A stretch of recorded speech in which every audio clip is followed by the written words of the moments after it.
looks at an experiment, he causes a collapse of this wave function. He destroys information. He basically starts the wave function from zero, and things have to start up again. So an observer right now has a chaotic effect in trying to describe or explain what goes on when a person is in the loop. Currently, our physics right now is incomplete. We cannot deal with a consciousness affecting other physical objects in an experiment. We just don't know how to deal with it. So what you find is that most physics experiments keep observers out of the loop. They'll put a scientist outside the box. He gets to look in maybe at the end to see what the results were. But because his consciousness collapses the wave function, they don't let him in. It's like a bull in a china shop. He messes up their predictions, and they don't know how to deal with it. We live in a world today where there's a hierarchy of power. There are very powerful people, and there are people with virtually no power at all. What's very important from a biological understanding is every human being is equally powerful in their creative ability to shape the planet. And then you say, well, if everybody is equally powerful, then how did other people gain so much more power? And here's the joke. They didn't gain any power. The reason they became more powerful is they took away the power from us. And that the evolution that we're experiencing right now is to recover that power, because when the entire population is possessing such power, there's more of a likely better resolution and harmony than a world today where only few people are exercising that power. And I really look forward to that evolution when we recover the power we've always had, which means going back and reprogramming our belief systems to own how powerful we are. Human intention can significantly influence properties of materials and the nature of reality.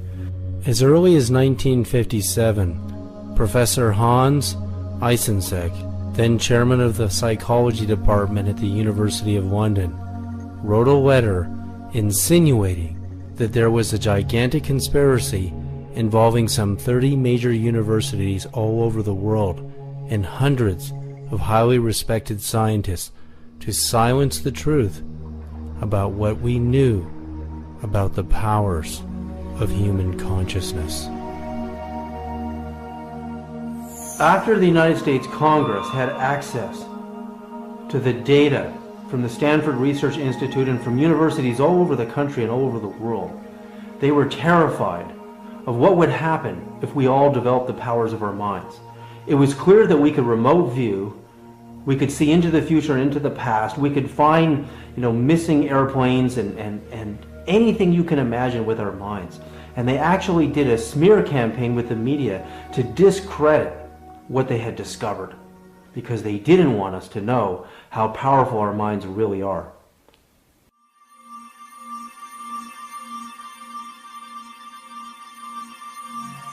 What is the language of quantum communication? How does the universe communicate from subatomic particles, wavelets, superstrings, atoms, planets, to stars, galaxies, and all living beings? Is there a communicative symphony happening all the time that remains invisible to our current technology and awareness? What if we understood its secret? Oh my God, we would know how to talk to the Creator, nature, science, and each other, and interstellar civilizations. Are we in communication before we meet in person? How do we as human beings communicate with each other? How do we find our true love, life partners, our soul matches, our families, business partners, our careers, teachers, and life purpose? And how do we find God?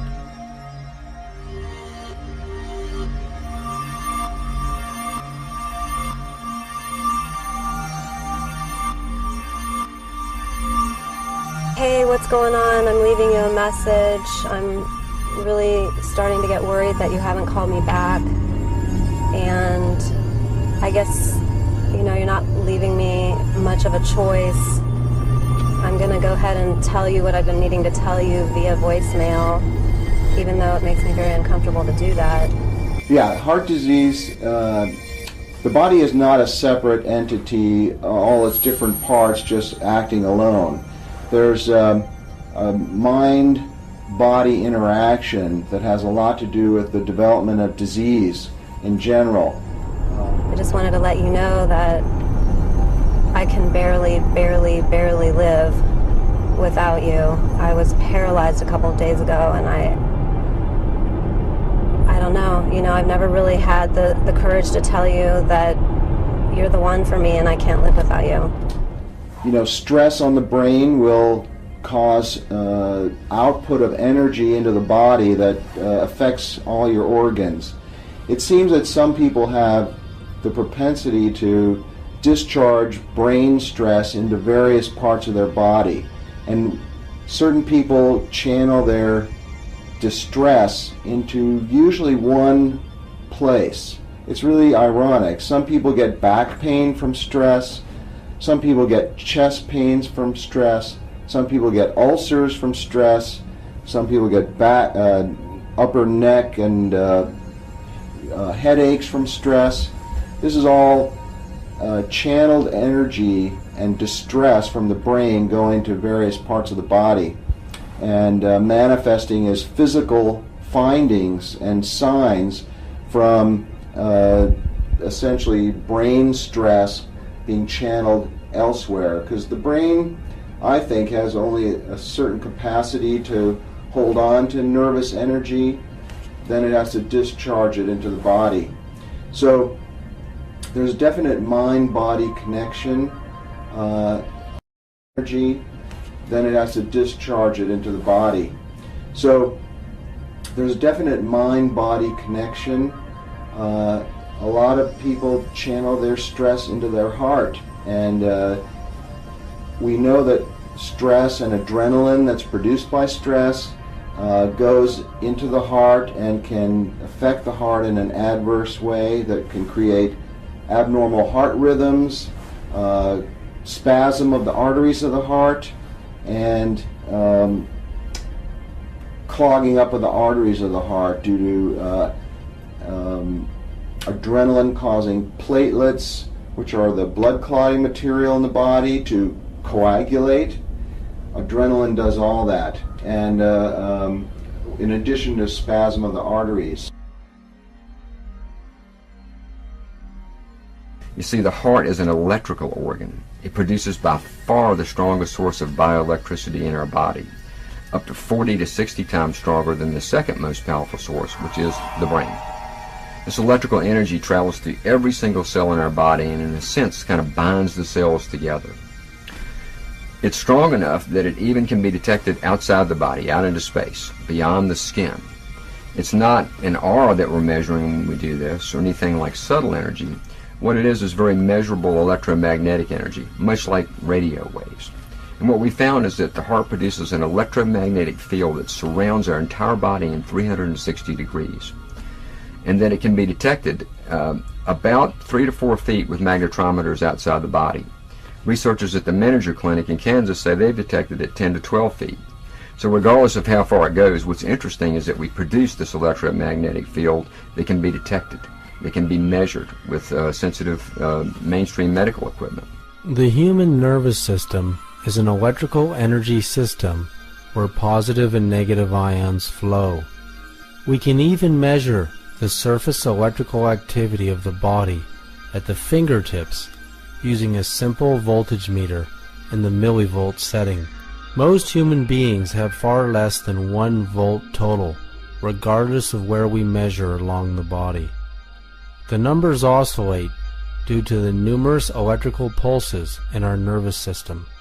Testing hundreds of individuals, our study has shown that everyone has different voltages at different moments in their lives. Children tend to test around 1/4 of a volt, while adults can range anywhere between 0.5 and 30/100ths of a volt. If we are less than a 1.5 volt battery, how can we broadcast a powerful energy signature? And how can we hear a message that is meant for us? The greatest mind control experiment the government ever did on us is tell us that our minds are not powerful. In the year 2009, I conducted hundreds of voltmeter tests on the human nervous system from age groups from, literally children to teenagers to middle years and to elderly years. I found that all human beings have different millivolt ranges in their nervous system. Our nervous system runs positive and negative ions throughout our body, through our hands and our feet and our chest. Our entire body is being energized by the central nervous system and the autonomic nervous system. People who have medical conditions such as severe depression or nervous system disorders such as MS have millivolt ranges that go between somewhere around 5 and maybe 9 millivolts. Now, to give you a comparison, the average person ranges between 50 or maybe even 30 and 100 millivolts. That's the average person in the average state of consciousness. A millivolt is 1/1000th of a volt. So our body is running between maybe 30 and 100 millivolts optimally. That's when we're really in our optimal range. If there was a way to raise the human body voltage, which is the electricity in our nervous system, to higher levels, that super athletes train to get their nervous systems up to 2 full volts per cell, which is 2000 millivolts, what will happen to our consciousness? Will it be easier for us to project our thoughts to cooperatively affect our reality? Will it be easier for us to apply a stronger signal to the law of attraction? Think of a radio. You're trying to listen to your favorite song on the radio and you can barely hear it because your radio doesn't have enough power. Well, your body is like a radio transmitter receiver. If you don't have enough energy in your system and you're trying to send thoughts out into the universe to cooperatively affect your reality, to attract your soulmate, to attract a business idea, to become more creative, and you don't have enough power in your nervous system, the chances of you manifesting your reality the way you want it to be are going to be much lower. So you need to increase your energy levels first, which you can do by meditation, and you can also do by using technologies like we're talking about here. Doing a simple experiment. When we get a weak signal on the radio and we place our hands on the antenna, the signal mysteriously improves.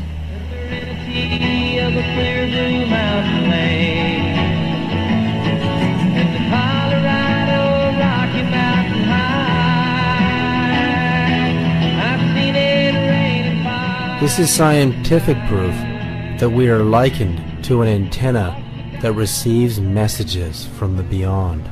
Our future soul match might be trying to broadcast us a message, but if we are not tuned, we will not hear what they are trying to tell us.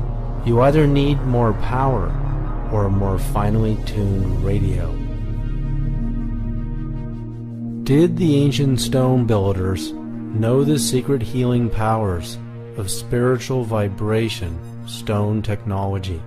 Did they know that stones and crystals could hold memory? At the University of California at Stanford in 1993, scientists were able to store a movie of a hummingbird in 3 dimensions and a separate movie of the Mona Lisa painting inside of a crystal and get it to stay there. If that sounds impossible to you, this is an ordinary sheet of plastic. It's called a DVD.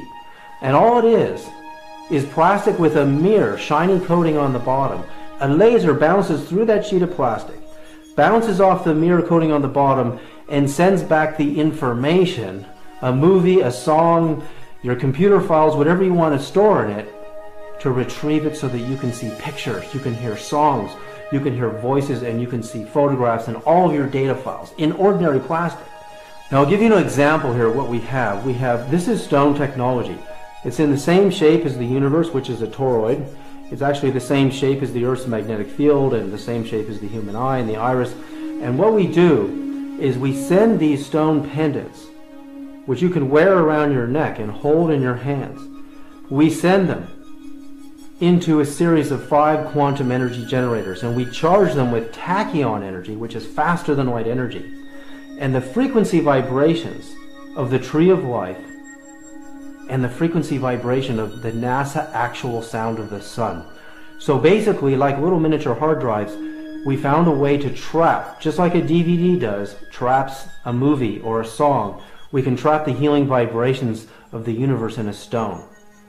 Then what we did is we tested people. Hundreds and hundreds of people were tested, wearing the pendant, holding it with the left and the right fingers, and we could clearly find within seconds the human body voltage would come to much higher levels. While these amazing stone pendants can raise your vibration, scientifically demonstrated, could this increased energy be applied to broadcasting our thoughts and true intentions, giving us a stronger signal? Super athletes and psychics and healers and telepaths have much higher body voltage than the average person.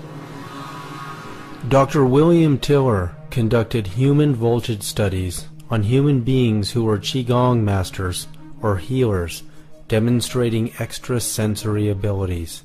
50 to 100 millivolts is natural. If you put electrodes on the ear, which is a norm for the body in physiological tests, then you're talking about a few millivolts. But if you're working with a healer, as we did some experiments, copper wall experiments with Elmer Green and I did this back in the 70s, then the healer, you can measure body voltages on the walls, and we found that a healer could increase the body voltage on a wall, reflected, of course, from the body or received by transmission from the body, 25 volts, 50 volts, 100 volts, 250 volts. We have been able to get signatures of that size. And basically, I was very interested in that, and I created a theoretical model that what happens when a healer is projecting healing to someone, that at some place in the body there is a site where the action occurs to bring about this transmission of energy. And when I looked at Elmer's data, he had 5 pieces of experimental data. He had the voltage on the ear, and he had voltage on 4 walls. One in front, one behind, one above, one below. So 5 equations and 5 unknowns it should solve, and so I solved those equations, and I found that for this particular healer, the source, the primary source, was the Dantian point, just below the belly button. Is our bioconsciousness likened to a living computer system, having its own power supply, memory, feelings, and the ability to transmit information?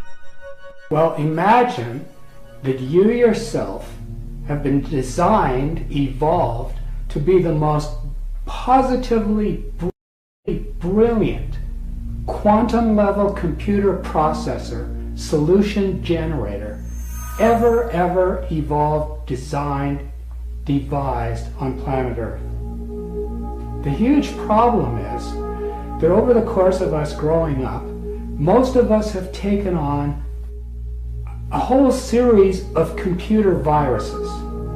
So imagine that within yourself you might have as many as 100 major viruses, which are clogging the ability of that computer to function at its most brilliant levels. And on the other hand, imagine if you could learn to clear that processor to the point where it would begin to totally hum, in tune with the quantum field, at such a level of openness and vibratory awareness that it would actually begin to function at the level that it was truly designed to function at. What we found is that the frequencies in that field, the electromagnetic energy and the frequencies that are in the radiation from the heart, actually change depending upon what we are feeling. Our emotional state influences changes in that electromagnetic signature. For instance, if we're feeling a strong negative emotion like anger or frustration, it creates what researchers call an incoherent spectra in that electromagnetic field. Lots of different frequencies fighting for power. The pattern looks very jagged and irregular, kind of like you'd see if you were looking at a pattern of an earthquake. And we see that kind of electromagnetic signature again when people are feeling these negative emotions. The good news is that we see a completely different kind of feel when people are feeling positive emotions. You know, really heart-based emotions, emotions that have long been metaphorically associated with heart. For instance, if we're feeling real genuine appreciation or sincere care or real compassion, what we see in that field is what's called a harmonic spectra. The frequencies are now working together. They create what's called a harmonic sequence. They're not fighting for power, they're supporting one another. And all these changes occur because of what we do as human beings. The emotional qualities that we are bringing to life affect that field. Now you take that a step further. The field surrounds us in 360 degrees. We're broadcasting that energy, first of all, to our own bodies, but we're also sending it out into space. So in a sense, we are communicating our emotions through an electromagnetic field produced by the heart. So there's a lot more research to be done on this because now we've moved beyond biology into physics. Now we're into electromagnetic fields. How do these fields affect one another? How do they affect each other? These are all interesting questions that we have ongoing research to come up with definitive answers for. And I think it's just the beginning. I think that what we're measuring is some of the densest energy produced by the heart, and that there's another subtle energy component of heart that's far more powerful, far more interesting, and that radiates far beyond just a few feet. And all that will be discovered in the next few years. Of all the energy centers of the body, the heart center produces the strongest signal. With heart disease being the world's #1 cause of death, and the heart center being the main broadcast power center of the body, we have to nurture and respect it as if our lives depend on it.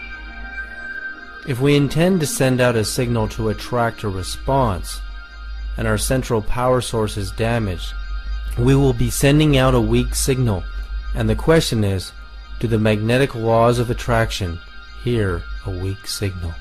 While we are living at one location on the earth, and the people we want to meet may be in another, how can we communicate with our future soul matches through the field?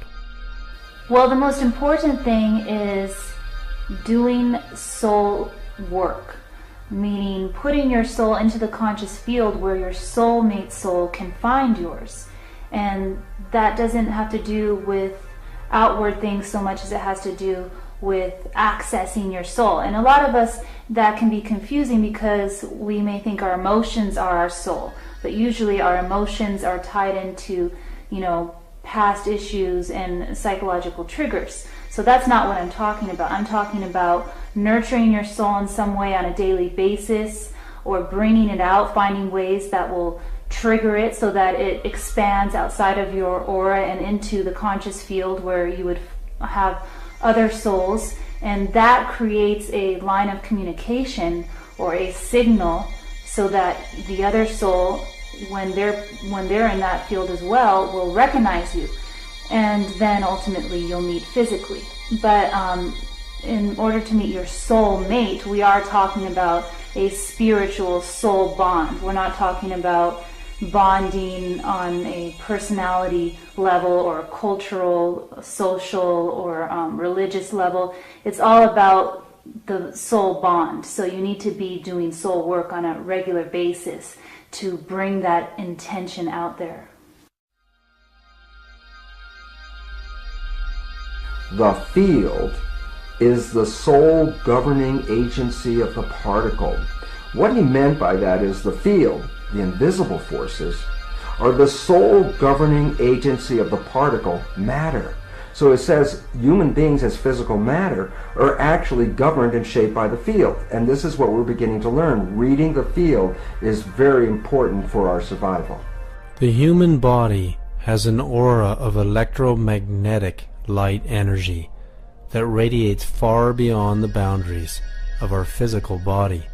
Doing another simple experiment with our radio antenna, we can see that a weak or static radio station comes in more clearly just as our hand comes near the antenna. without even touching it. Arizona Senate Democrats pleased that President Barack Obama will be in Phoenix next week to speak about the economic stimulus plan. Minority Leader Jorge Garcia of Tucson says the emergency funds will hopefully offset spending cuts that the Republican-controlled legislature are imposing to balance the state budget. It would put a lot more money into Arizona's economy. This is simple scientific proof that our field is interacting with the field of the radio waves at a distance. Our consciousness transmits information into the field, but how powerful are our thoughts and feelings?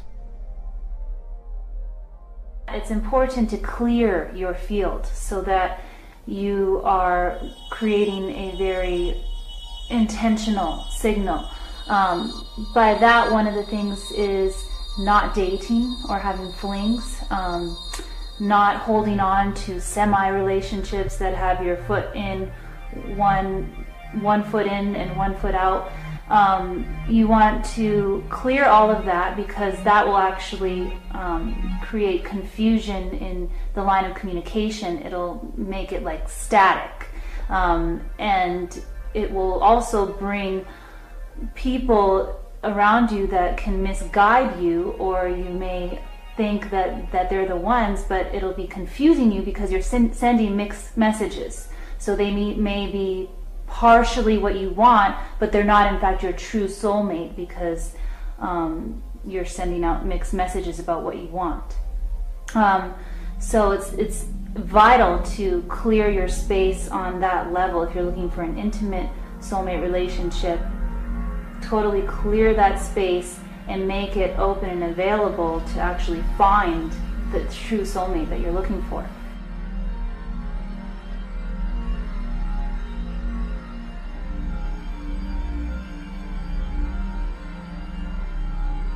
As all 7 of our body's energy centers send out living light waves of different frequencies and amplitudes, they are also sending out our personal information. This means our inner spiritual architecture represents a personal signature of our knowledge, experiences, desires, feelings, true intentions, and deepest thoughts. This signature will be met with a response, whether we are conscious of it or not. One of the ways to understand the mystery of attraction, the mystery of what pulls some people together, why one woman will turn a man on and that same woman will not turn another man on, why one man will just make a woman open up in feelings of love and that same man will be nice to another woman but she doesn't have those same feelings to her. There's a actual dynamic between the different energy centers in the body. If we look at the 7 basic energy centers, they're like circuits in the body. And we're not all, as individuals, we're not completely whole in that all those circuits are connecting all the time. For example, I just spend time with some people and suddenly I naturally feel smarter. I feel brighter. That's because their circuits are activating a part of my circuitry that makes the energy flow more completely. Often people go to a spiritual teacher and they'll put them on a pedestal because just in the presence of that person, they feel so spiritually more awakened. One of the higher centers starts to open. Well, it's not that that person sitting there would have that effect on everyone, nor does that person necessarily have all their circuits together at all. It's just that they happen to have 1 or 2 circuits that are open that complete another person. In a similar way, it's like a man being turned on to a woman over here and another man not being turned on. This woman literally activates some circuitry inside of this man that completes his energy center, so now energy is flowing to the sexual center. There's always been known in the past the muse. The muse would inspire the writer. If he didn't have the muse, that little circuitry that allows him to express what's inside of him simply couldn't be connected. So that's what the muse does. So in a variety of situations, our relationships activate certain circuits inside of ourselves that connect up the different energy centers. Generally, when we find someone that we're in love with, someone that we want to share our life with, that's what we often call a soulmate. And that's someone who activates the circuits in our heart. They activate us to the eternalness of love. And so when we interact with this person and we're open, not when we're shut down, but when we're open, we feel this part of us that can love them forever and wants to love them forever. And that's what we often define as a soulmate. They may not be the one that opens our mind or opens our sense of creativity or gives us confidence. They're going to be the one that opens our heart.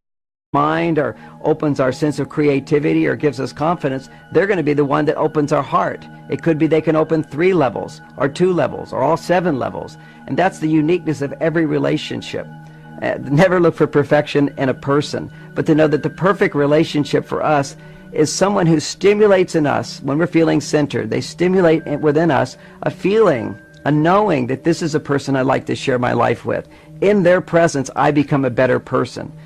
The people we meet and the spiritual experiences we attract by coincidences may not actually be coincidences. They may be the results of our personal broadcasting.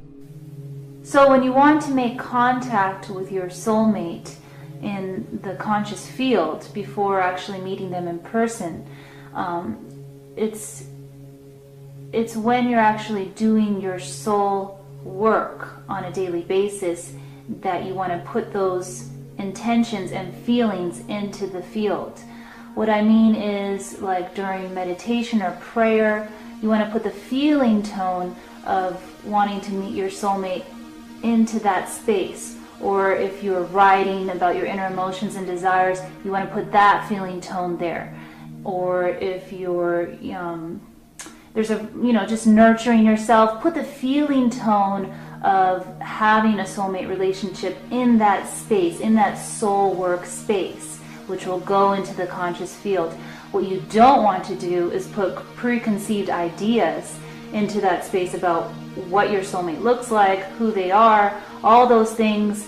It has to do with control. And when you're really ready for your soulmate, you're ready to let go of your control, because a soulmate is in fact a soul bond. It doesn't have to do with all those outward, conditions or ideas. It has mostly to do with that soul connection. So that's why I say you put the feeling tone in that special space more than anything.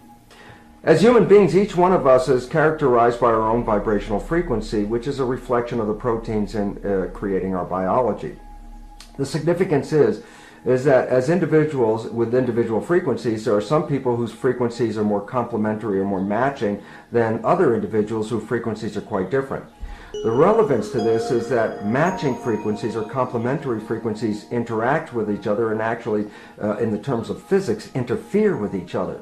And as two very closely related frequencies come together, their interference patterns result in an enhancement of the field itself, a powering of that field. So this is called constructive interference, and allows two individuals that are closely related to communicate across this field. The most characteristic and easily understood communication is that usually occurs between a mother and her child. Which are, of course, very much connected to each other. And in fact, the child has cells from the mother in it because of the developmental processes that occur during fetal development. And more importantly, the mother has stem cells from her child in her body as a result of fetal development as well. So that both the mother and the child are actually sharing cells with the same receptor frequencies on them. And as a result, and this is very interesting because mothers will report this, that they will know if something is wrong with their child no matter where their child is on the planet. That this is a very, very common experience, that if a child is hurt, a mother will know this even if she's on the other side of the planet. This is just a demonstration of the fact that the communication between individuals can be picked up through this vibrational field, and specifically through the receptors of identity on the surfaces of our cells. Well, the significance of that is it doesn't have to be your own child. It's people that you actually complement with out in the field can communicate across these distances. And very interestingly enough, when people come together as couples and are together long enough, they can actually begin to use this field as communication mechanism without even using words. So it's very funny sometimes to hear a couple that has been together for a very long time communicate with each other with totally incomplete sentences, with no subjects or verbs, and yet both of them understanding the communication while an outside party has no idea what they're talking about. And that is because we have two levels of communication, the field and via the particle, via the body. So it's interesting that we're now beginning to recognize the field's effect, and this is very, very critical for both our communal organization as well as our own physiological expression, to recognize the power of the vibrations and how they can influence our own biology. Brainwaves are indicative of consciousness, and consciousness can travel as a wave. These waves can be reduced to numerical values of wave particles, amplitudes, frequencies, spin, codes, and information. Professional numerologists study these numbers and codes. They study the numerical values of the position of the stars and the planets at the time and date of our birth location, and our name. Is it possible for advanced numerology to determine our relationships and possible future outcomes? Numbers have harmonic and disharmonic relationships, just like music does. So you can listen to certain music and you know, my gosh, I don't like it, it jars me, there's too much disharmony. And the same goes for numbers. So let's say somebody has a prevalent amount of 3s, 6s, and 9s in his or her blueprint, and they meet somebody with a lot of 4s and 8s. They're not going to get along as readily as with somebody who also has the creative 3, 6, and 9s in their blueprint. So you can see, and in the same way, there are certain numbers that are magnetically attracted to each other. Those are the numbers 4 and 8. So they have almost a fateful relationship to each other. So it gets quite complex as we look at the song and the number song of each person, and you actually create two blueprints, put them together, just like a musical. You take two melodies or harmonies and you put them together, and what does it create? Does it create something jarring or not? And certainly with people, we can see how their numbers will either work well together, be compatible, or be completely harmonious, just because numbers are a resonance. They describe something that is key to who you are. Your soul energy is a unique signal that is broadcast into a field where your soulmate's soul energy is being broadcast as well. So that is where your souls are bonded when you have a soulmate, and that's where you're already having a relationship with your soulmate, whether you're aware of it or not. And whether you're aware of your soul desires and feelings, or if you're not, is irrelevant, because you're already bonded with your soulmate on that level. And the goal is to become aware of yourself on that level so that you can broadcast your soul into the conscious field where your soulmate can do the same, and that will trigger and speed up the process of finding your soulmate in a physical plane, so that you actually are meeting them and are able to have a relationship on a day-to-day basis. Our DNA represents our entire genetic blueprint. It is here that everything about us is represented by letters in the DNA matrix code language. Our destiny appears fixed because of this unshakable blueprint. Dr. Fritz Albert Popp, the discoverer of biophotons in 1976, proved the origin of these human light emissions are emanating from our DNA, the core reactor from where we are broadcasting our personal energy signature. Dr. Bruce Lipton has made a revolutionary discovery that first proved that the DNA nucleus is not the brain of the cell. Rather, the intelligence center of the cell is the membrane. The membrane receives signals from our consciousness and writes the DNA code. For the first time in history, Dr. Bruce Lipton is proving that we can actually reprogram our DNA if we are dissatisfied with our blueprint, and broadcast a new message about ourselves to the universe. The fact is that the cell membrane of the human cell actually is an information processor. And what I ultimately realized in 1985 was that that processor had a very interesting and important definition. The definition of the membrane is it's a liquid crystal semiconductor with gates and channels. When I recognized his biochemical description in 1985, I was very much amused by it because I said I've heard that exact same definition somewhere else and actually had to go search for where I heard it or found it. And what I saw was I read it in a book called Understanding Your Microprocessor, a simpleton book about how to use a computer. Basically, the definition, liquid crystal semiconductor with gates and channels, is the exact same definition of a computer chip.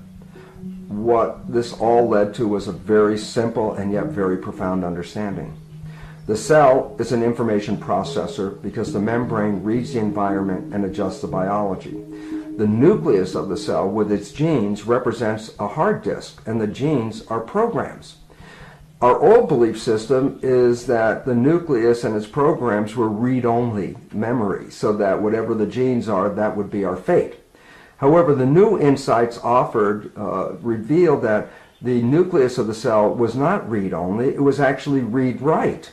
So basically, the cell was a programmable device. You'd put it into an environment, it would read the environment, and then adjust the expression of the genes to match the needs of that environment. So taking genetically identical cells and putting one set into a culture with certain environmental conditions caused the cell to program itself as a muscle cell, and a genetically identical cell put in yet another environment, reading the constituents of that environment would lead to a muscle cell, and a genetically identical cell put in yet another environment, reading the constituents of that environment would lead to the expression of a bone cell. So basically, the cells are programmable in response to environmental information.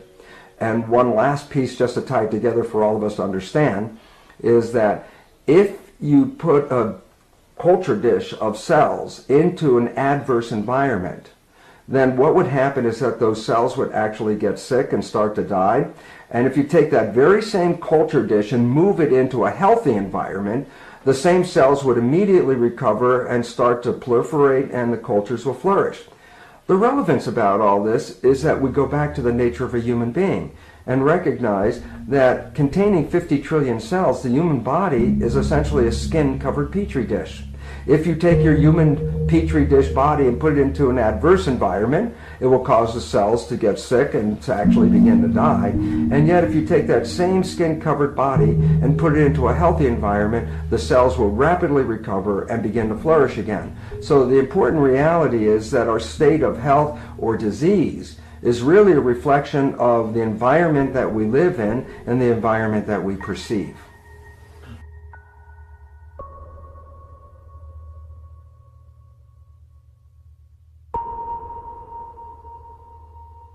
He's like, don't trust me. He goes, I will torment you.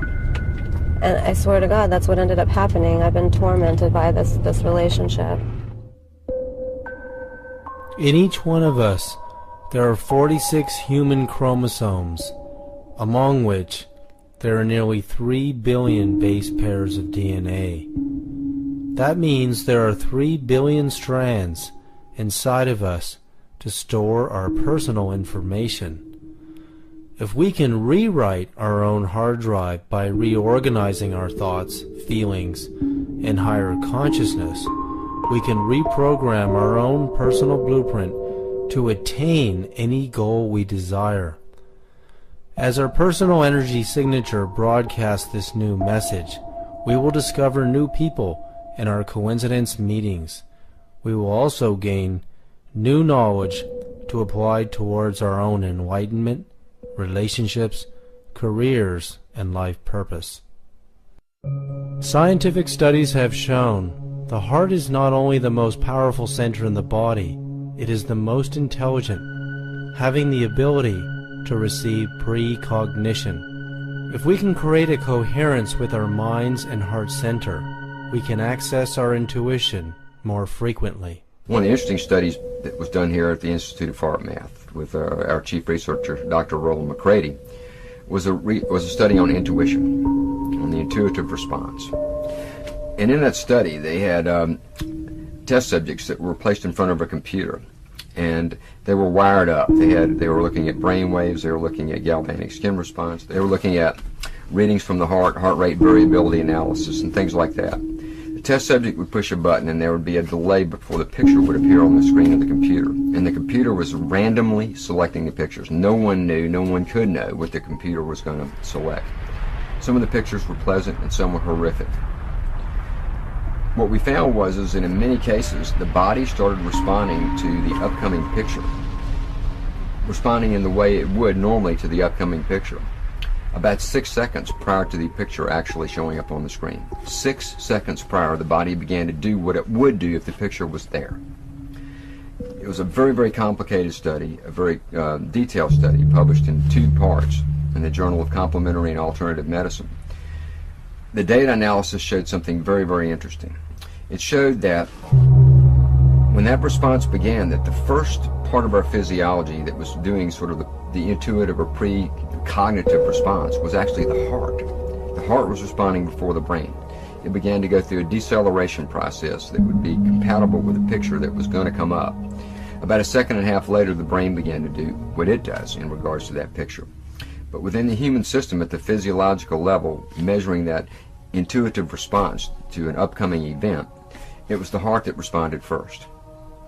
And as I read the summary of that study, I found it fascinating, because what the summary basically said was that it appears as if an upcoming event is significant or emotional, that we have a tendency to be able to sense that or to respond to it before it actually occurs.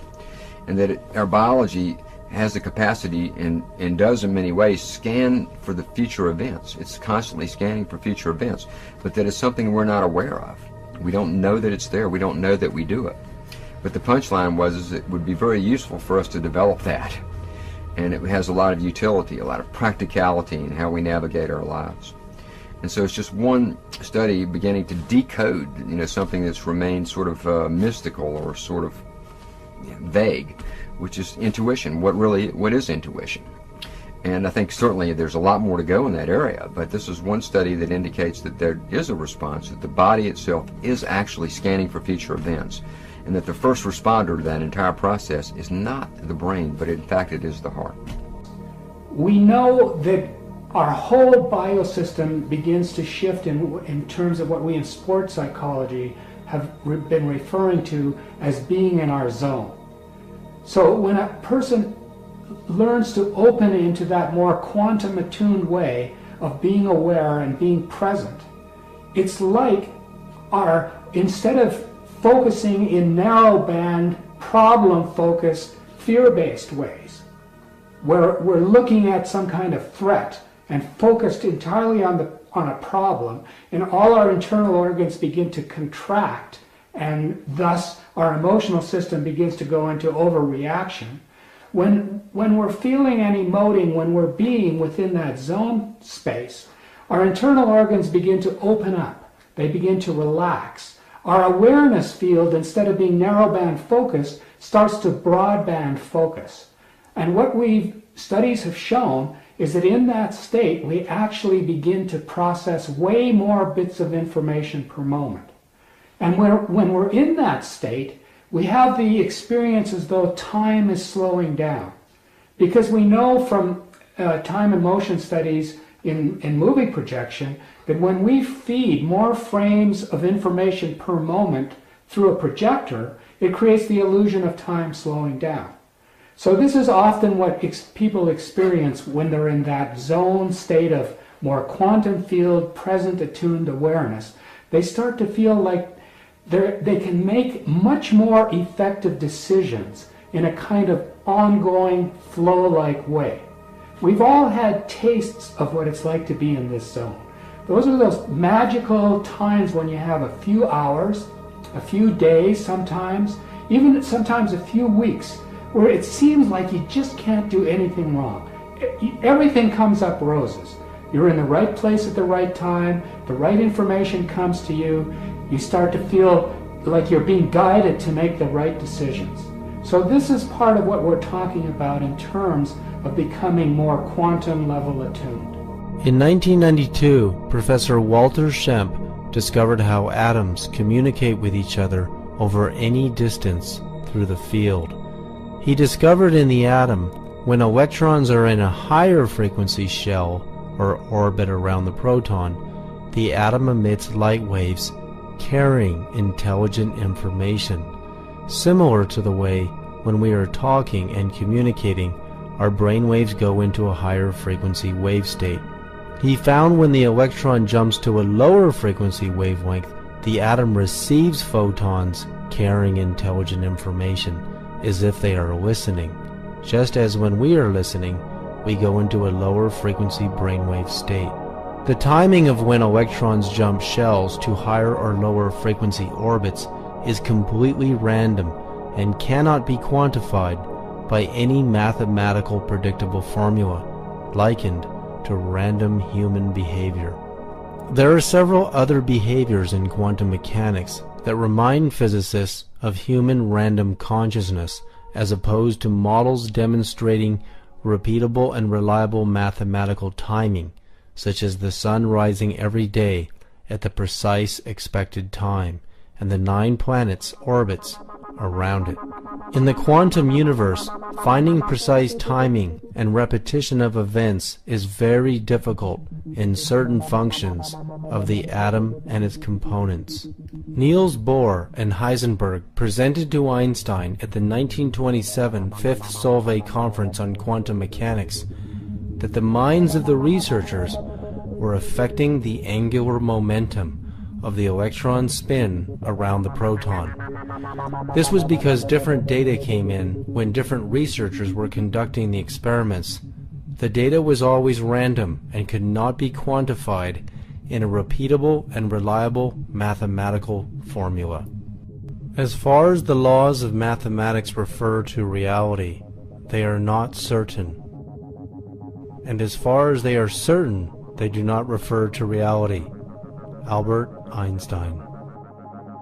In Richard Feynman's book, The Strange Theory of Light and Matter, he tried to quantify the behavior of the timing of which light particles, photons, emanating from a light source would reflect through several layers of glass and bounce back to detectors. Light particles do 3 things when they strike a glass target. 1, they either travel through the glass sheet, or 2, they react and scatter inside the glass sheet, or 3, they bounce back to give us a picture of the sheet of glass. Feynman shined his light source through several sheets of glass, allowing light particles to choose to bounce off of or react to the surface of various layers of glass. He wanted to see if there was a quantifiable formula for which photons would bounce back and which ones would travel through the glass, or penetrate deeper and bounce off another sheet of glass, or scatter and react inside of a sheet of glass, or scatter and react inside of it, or deeper yet, travel through all the sheets of glass. Regardless of the color of light and various other parameters, there was no way to quantify the strange behavior of light and matter. The light particles, photons, always behaved randomly as to what they would choose to do, just as in human consciousness.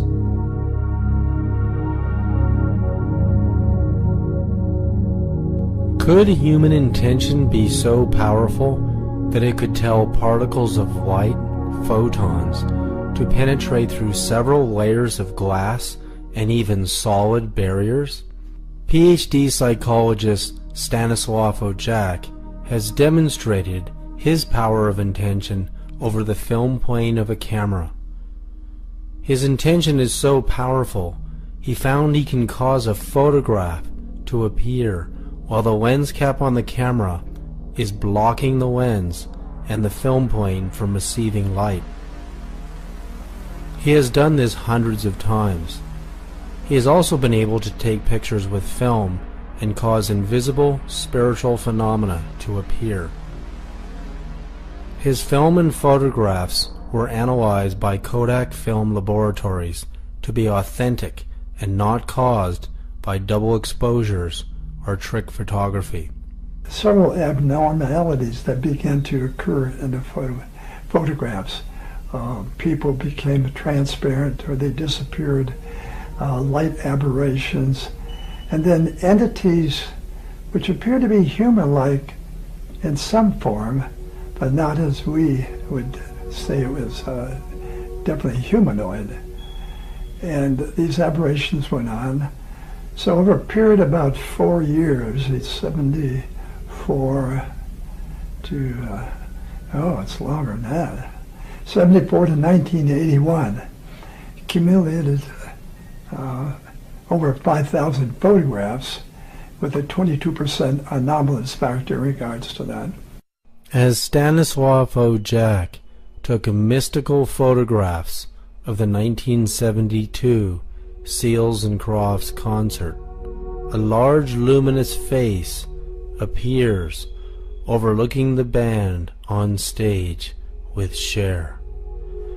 Then what appeared to be a band of divine beings of light pointing and perhaps even dancing to their music gazed into our world without us ever even knowing it. Could beings of light and even angels have listened to the spiritual music of Seals, Croft, and Cher? Could such beings have even inspired their music to be born? He took pictures with the lens cap on the camera, so that the radiations that eventually were registered on the film went right through the lens cap, and the lens cap will block electromagnetic radiations.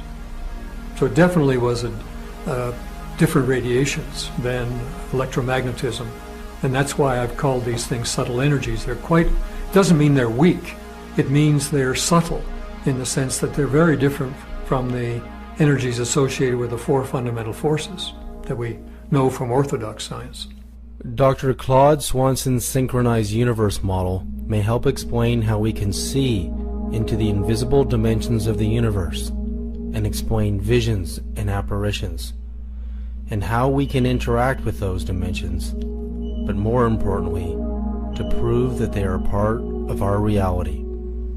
I developed what I call the synchronized universe model as a way of trying to expand current physics to account for a lot of these psychic phenomena, paranormal phenomena. Besides the types of things we've been talking about, which involve communication psychically and affecting things at a distance, you also have other abilities that the yogis have demonstrated, that certain adepts in China, the Qigong masters, have demonstrated, things like walking through walls, levitation, teleportation, things that in the West we laugh at and we call them science fiction, and yet there are people who have demonstrated reliable abilities to produce these effects. So our science needs to be able to account for how this is possible, and the synchronized universe model says basically that matter is not what we thought it was. They're not like little billiard balls or even little quantum points moving around, that when we say there's a particle at some place, a piece of solid matter, what that really involves is an energy exchange between that charge or that particle and all the other particles in the universe. That things are moving very rapidly on a very small scale. This is a scale smaller than the size of the electron, down to more like the Planck scale, which is the basic smallest scale that physics tries to describe. At that scale, there's a synchronization that has to happen, that particles only see each other when their velocities are lined up with each other. In other words, at a very small scale, all the particles are moving very rapidly at the speed of light. So in this system, at a very small scale, and this is part of special relativity, part of our current physics, at very high speeds, a particle only can kind of look in the direction that it's traveling. So if it emits a photon, it has to be in the direction that it's traveling at that instant. Off in the distance would be some other particle. If they're going to interact mutually back and forth, that particle also has to have a velocity lined up with the first one. So the primary interactions at this very small scale would involve particles with velocities that are aligned at that moment of interaction. A moment later, their velocities have changed because they received an impulse from one another. And what this leads to is the only stable solution of this system is when the particles end up being synchronized with each other. The ones that interact consistently on the average over time are the ones that take on little orbits at very small scale, down to Planck level, which are synchronized. You could have many, many other systems of particles that have some other synchronization, either a different frequency of oscillation or a different phase, so they're in some other part of their orbit, so they're looking in a different direction. Those particles would not, on the average, see the first set of particles. So they would be invisible to us, or we might see them occasionally as quantum noise, and that may well be the origin of quantum noise. So you end up with a system which you can think of like a stack of sheets of paper, and one sheet of paper is like our physical universe. The particles on that sheet of paper are the ones that are synchronized with each other. We call that physical reality. That's what our current physics tries to explain. That's where our laws are applicable. But you can have many, many other sheets of paper with these other parallel systems that are synchronized a little bit differently. Now, what raising the gauge and paranormal phenomena and torsion and these other forces that I've been talking about, what they do is they shift our little sheet of paper. So now we start to move down and dip down and interact with other parallel systems. And that's what happens when you can start now to, instead of being limited to a four-dimensional reality, your dimensionality now can be 5, 6, or 7 dimensions as you interact with other parallel systems. When that happens, strange things become possible that were not possible before. According to the synchronized universe model, when our own frequency synchronizes with a parallel universe or dimension, it allows us to perceive it in the form of a vision, powers of levitation, miracles, knowledge, enlightenment, and even healing. Our bodies are made of atoms and subatomic particles. 99.9% of our body weight is comprised of protons and neutrons, which are then made of hexagons of 6 quarks, each made of dual pairs. Among the quarks are the mysterious strange and anti-strange quark.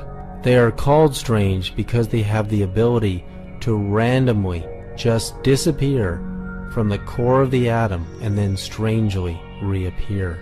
There is no mathematical model to quantify the timing of when and why they will do this. Is there a connection to the behavior of the strange quark and human consciousness?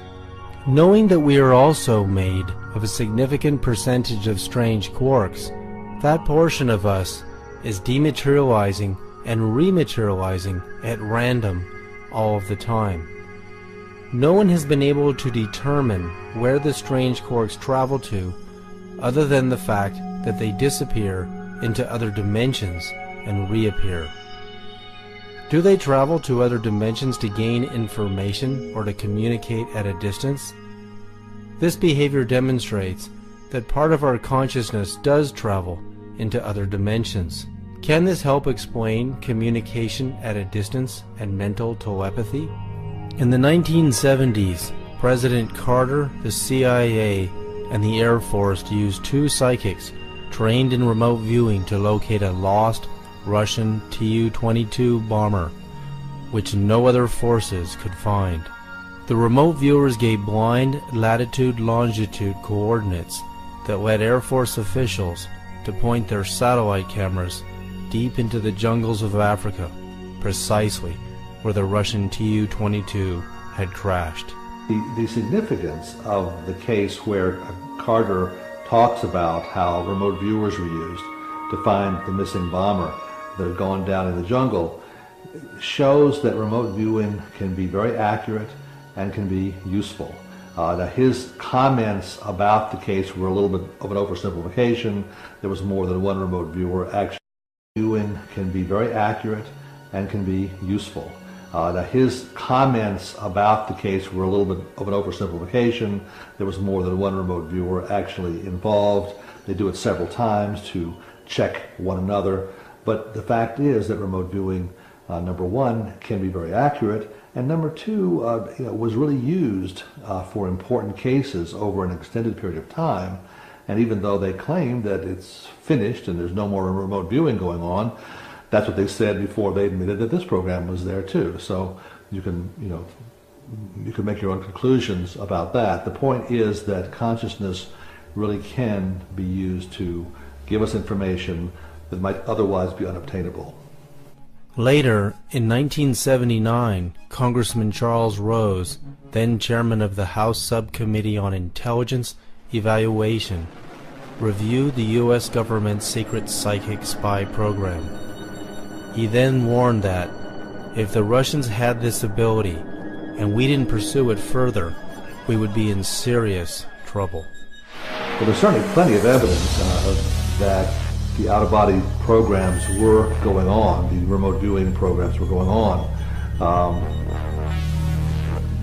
What has been made public is the 20-year remote viewing program that was started by the CIA in the 70s that physicist Hal Puthoff and a couple other people started. And they found out from their early experiments they could go into laboratories in Russia. One of the first laboratories was at Semipalatinsk, which the CIA at that time had been unable to look into. They saw a building, large structures, a lot of activity, but they could not tell what it was being used for.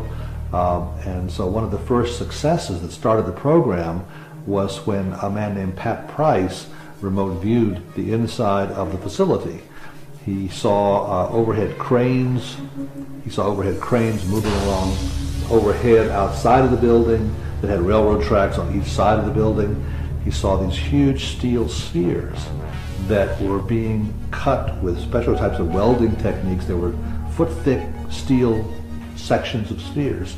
We have no way of, at that time, of welding such large structures, but they developed a technique to do so. And by using his remote viewing ability, he figured out that these were going to become large underground spheres to capture the energy from explosions and then use that energy to make a beam weapon. This was part of the Russian beam weapon program. And of course, in the 80s, Ronald Reagan started the Star Wars program in an effort to counteract some of this technology. But the first inkling we had that the Russians were involved in this was Pat Price's remote viewing back in 1974 or 75. While the United States nuclear weapons program, peak in evolution, was a 15-megaton nuclear bomb, the Russians were far superior, testing a 50-megaton hydrogen bomb on October 30th, 1961.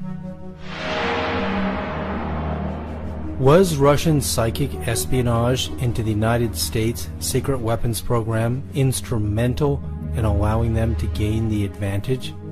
Today, with the Cold War at its end, Russian psychic research is used for mostly peaceful means. Konstantin Korotkov is a professor of physics at St. Petersburg Tech University in Russia. He is the inventor of the world's first camera that can see deep into the human aura's energy field and information band. It is called the GDV. The computer software reads the data the GDV provides on an individual's auric field. It can see breaks in the energy field, early signs of damage to organs, and changes in the field due to higher states of consciousness, the amplitude of energy coming out of all 7 energy centers, how well the 7 energy centers communicate with each other, and even mental telepathy and healing. So it was really a very interesting time because we were able to organize a research laboratory, a research center outside of the city in some remote place. We took a house. In this house we put all possible equipment that we were able to think of by that time. And we've been selecting and inviting people who was really talented clairvoyants and talented psychic people. And then we trained them how to operate with each other, how to deal with telepathic communications, and we've been measuring all this process. So it was many sessions like this, several years. It was very interesting results. and everything. We published secret reports on this, of course. It never been published in any journal, but we have proven that telepathic communication with people is really possible. And it was done on very precise scientific basis. But our approach was different from approach of Russell Targ or some other researchers in the world.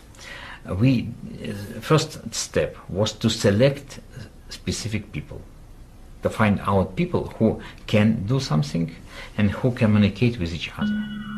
And I am absolutely sure that really effective communication comes between people who are really attuned to each other, who have this very, very special entanglement to each other. It may be men-women, it may be men-men, it may be women-women, it doesn't matter. It's not a gender difference. It is a topic of, I would say, spiritual interconnections. And if they have it, then they may be trained how to interact with each other. So from our point of view, when we've done these experiments, and we are doing these experiments up till now, it is very important to select people, to train them and attune to each other. Then it may be effective communication. Do we receive messages from others without even knowing it? This was a study to show is it possible to send and quantify, measure energy of healing, loving energy, sending. So if we send loving energy to another being who is not directly in front of you, but in another space, will they receive it? And if they receive it, how does it show? Wow. That was the purpose, and this was done with a team of researchers in Slovenia. So here we see that you've got the person who is sending energy. This is the right side, is sending of energy, and on this side is the receiving of energy.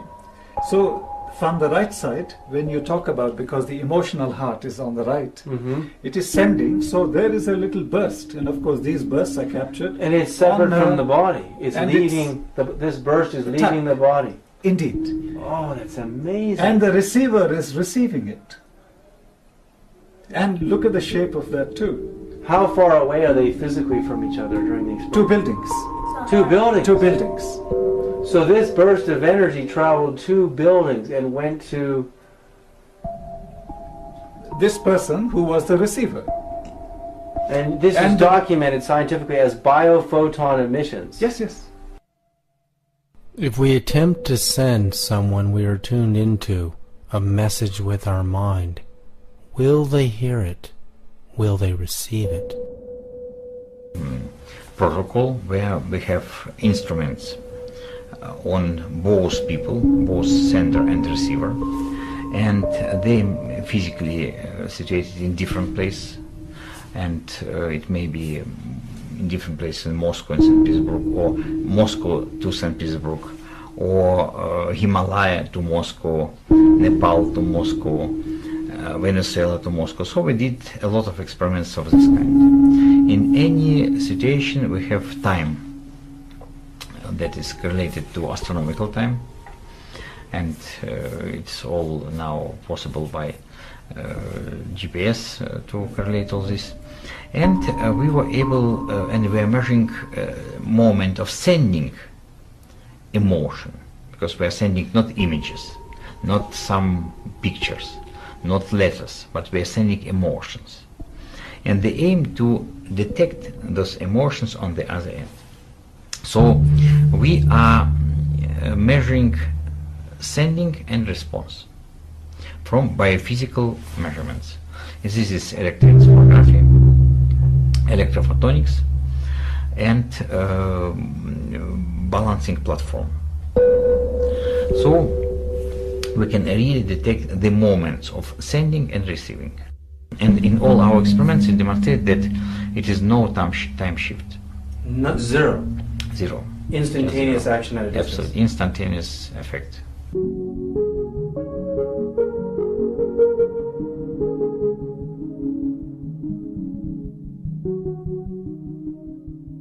As new science builds a strong case for mental telepathy that is faster than the speed of light, how will this instantaneous communication at a distance change our views and knowledge about how powerful each and every one of us really is?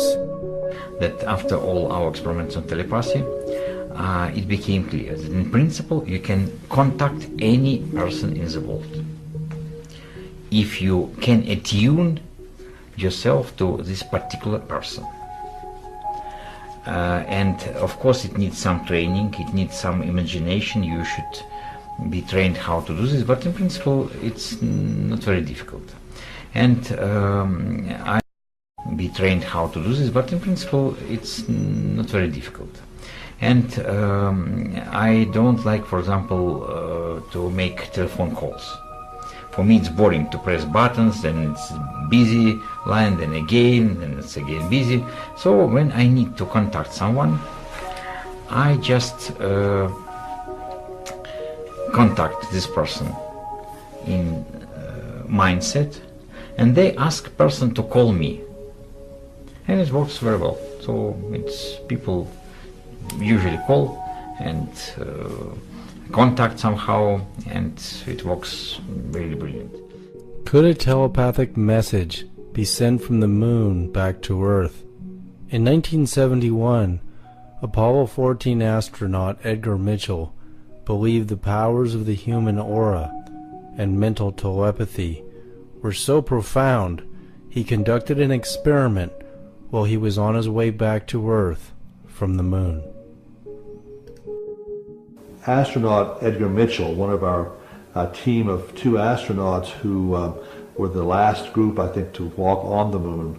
This was the 3rd group to walk on the moon. On his way back, decided to do a psychic communication experiment.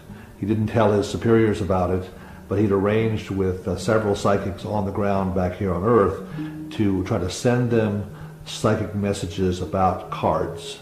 There's a set of cards called the Zener cards, which have patterns on them, and during several intervals on the way back from the moon, he was 200,000 miles or more from the Earth at some of those times, he would send these signals back to psychics on the Earth.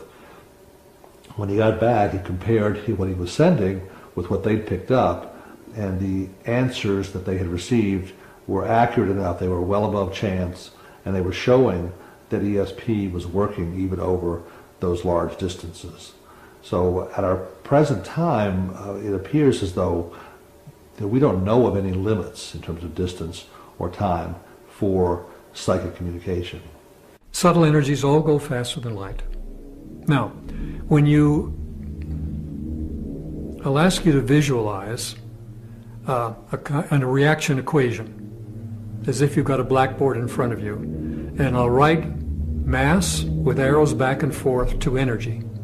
That is basically what we've done for the last 400 years in orthodox science. And the connection link is Einstein's E equals mc squared. Well, now we want to expand traditional science to include human consciousness. Our experiments show that works now in this world we live in. But we don't all agree what consciousness is. So let's not ask what consciousness is, let's ask what consciousness does. Astronaut Edgar Mitchell found that consciousness has a better quality signal in space. Scientific studies seem to confirm that consciousness travels instantaneously over any distance. At least it appears that way over the known Earth to Sun maximum distances measured thus far. Dr. William Tiller calculates that due to the fact that consciousness cannot be blocked by any barrier, including lead and mountains of rock, which are capable of blocking the highest frequency gamma rays, consciousness must be of a higher frequency than the gamma ray spectrum to allow it to penetrate these barriers. Also, in order for consciousness to appear to travel instantaneously over Earth to Sun distances, it would have to at least travel at the speed of light squared, which is 34.7 billion miles per second. Oh, the theory is that they all travel faster than the velocity of light, and that's why they're non-observable. And the magneto-electric energy, its top velocity, from my theory, is that it's c squared. So it goes from c to c squared. Dr. Tiller's new model of consciousness has multi-dimensions. It starts with the second chakra being capable of sending consciousness as coherent information at a frequency beyond the gamma ray spectrum in the magneto-electric spectrum, with wavelengths so tiny and frequencies so high they could penetrate any subatomic barrier. This level of consciousness can send coherent information at the speed of light squared, or 34.7 billion miles per second. Since the Sun is approximately 93 million miles from Earth, consciousness would appear to travel from the Sun to the Earth in a tiny fraction of a second, 1/373rd. Whereas if you go to the next level, the emotion domain level, it's sort of c squared to c cubed. Dr. Tiller's second level of consciousness, emanating from the heart center, allows coherent information to travel at the speed of light cubed, or 64.64 quadrillion miles per second. This is a level of cosmic proportions. As the speed of light travels 5.87 trillion miles per year, and the Pleiades star system is 440 light years away from Earth, or 2.58 quadrillion miles, it would take ordinary light, or radio messages, 440 years to get there. But consciousness, at this level of realization, traveling 64.64 quadrillion miles per second, could travel the 2.58 quadrillion miles to the Pleiades star system in 1/4 of a second. If you go to the mind level, it's c cubed to c to the fourth. Dr. Tiller's next level of consciousness, emanating from the crown chakra and higher, allows coherent information to travel to the Andromeda Galaxy, 2.5 million light years from Earth, in a fraction of a second. At this level of realization, we attain ultra-cosmic consciousness. This means, at these higher levels of realization, we can create a dialogue with other galaxies. The answer to how we can attain coherency, total perfect harmonic consciousness in each of our energy centers, is inside of our biology. Very interesting fact in biology is that no two human beings are the same. And I can say that from a biological expression in regard to a simple observation. If you take cells or organs out of your body and put them into anybody else's body, those cells and organs will be rejected by that individual because their immune system will recognize it as not self. So basically it says each one of us has a self. And what was very interesting in understanding the nature of the cell's nervous system, the relationship of the membrane to the cell, was that on the surface of our cells are groups of antennas or receptors. A group of them are specifically studied by medicine are referred to as self-receptors. And to me that's a very profound title for these particular receptors, self-receptors, receivers of self.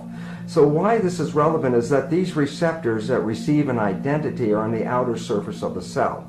The relevance to that is that whatever the self signal is, it is out in the environment and picked up by these receptors. Significance to my perception in this is that our identities are not within our biology. Our identities are part of a field, and that our biology downloads this information from the field. So the significance is that when we talk about our personal identity, we can talk about that identity isolated and localized with our physical body. But we could also talk about the same information or identity that is present in the field. So, for example, Cleve Baxter did some wonderful experiments where he took cells from an individual, put them in a culture dish, and separated those cells from that individual by a distance of 40 or more miles. And what he had was an experiment where he put electrical devices to read the electrical activity of the cells in the culture dish. At the same time, he was reading the electrical activity, for example, the EEG activity of the donor of those cells who was 40 miles away.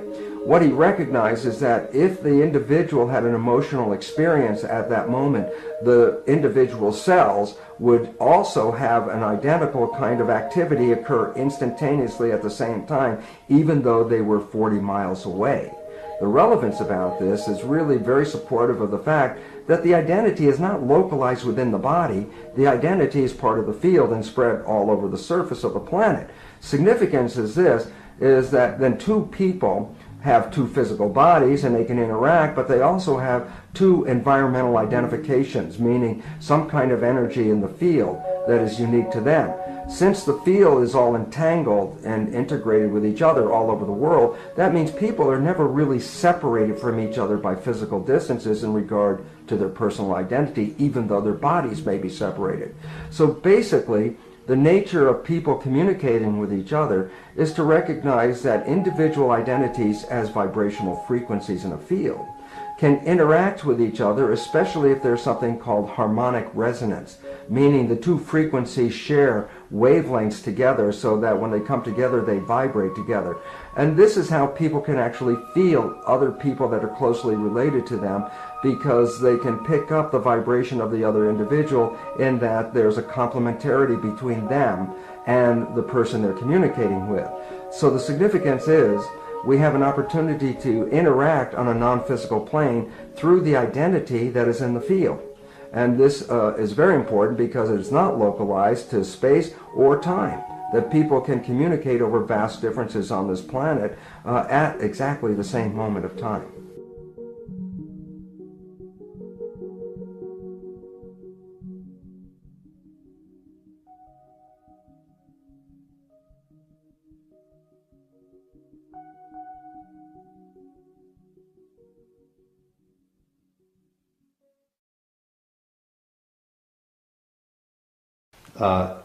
In our current science, there are four basic forces: electromagnetism, gravity, and the strong and the weak forces which occur in the nucleus, and they hold the nucleus of atoms together.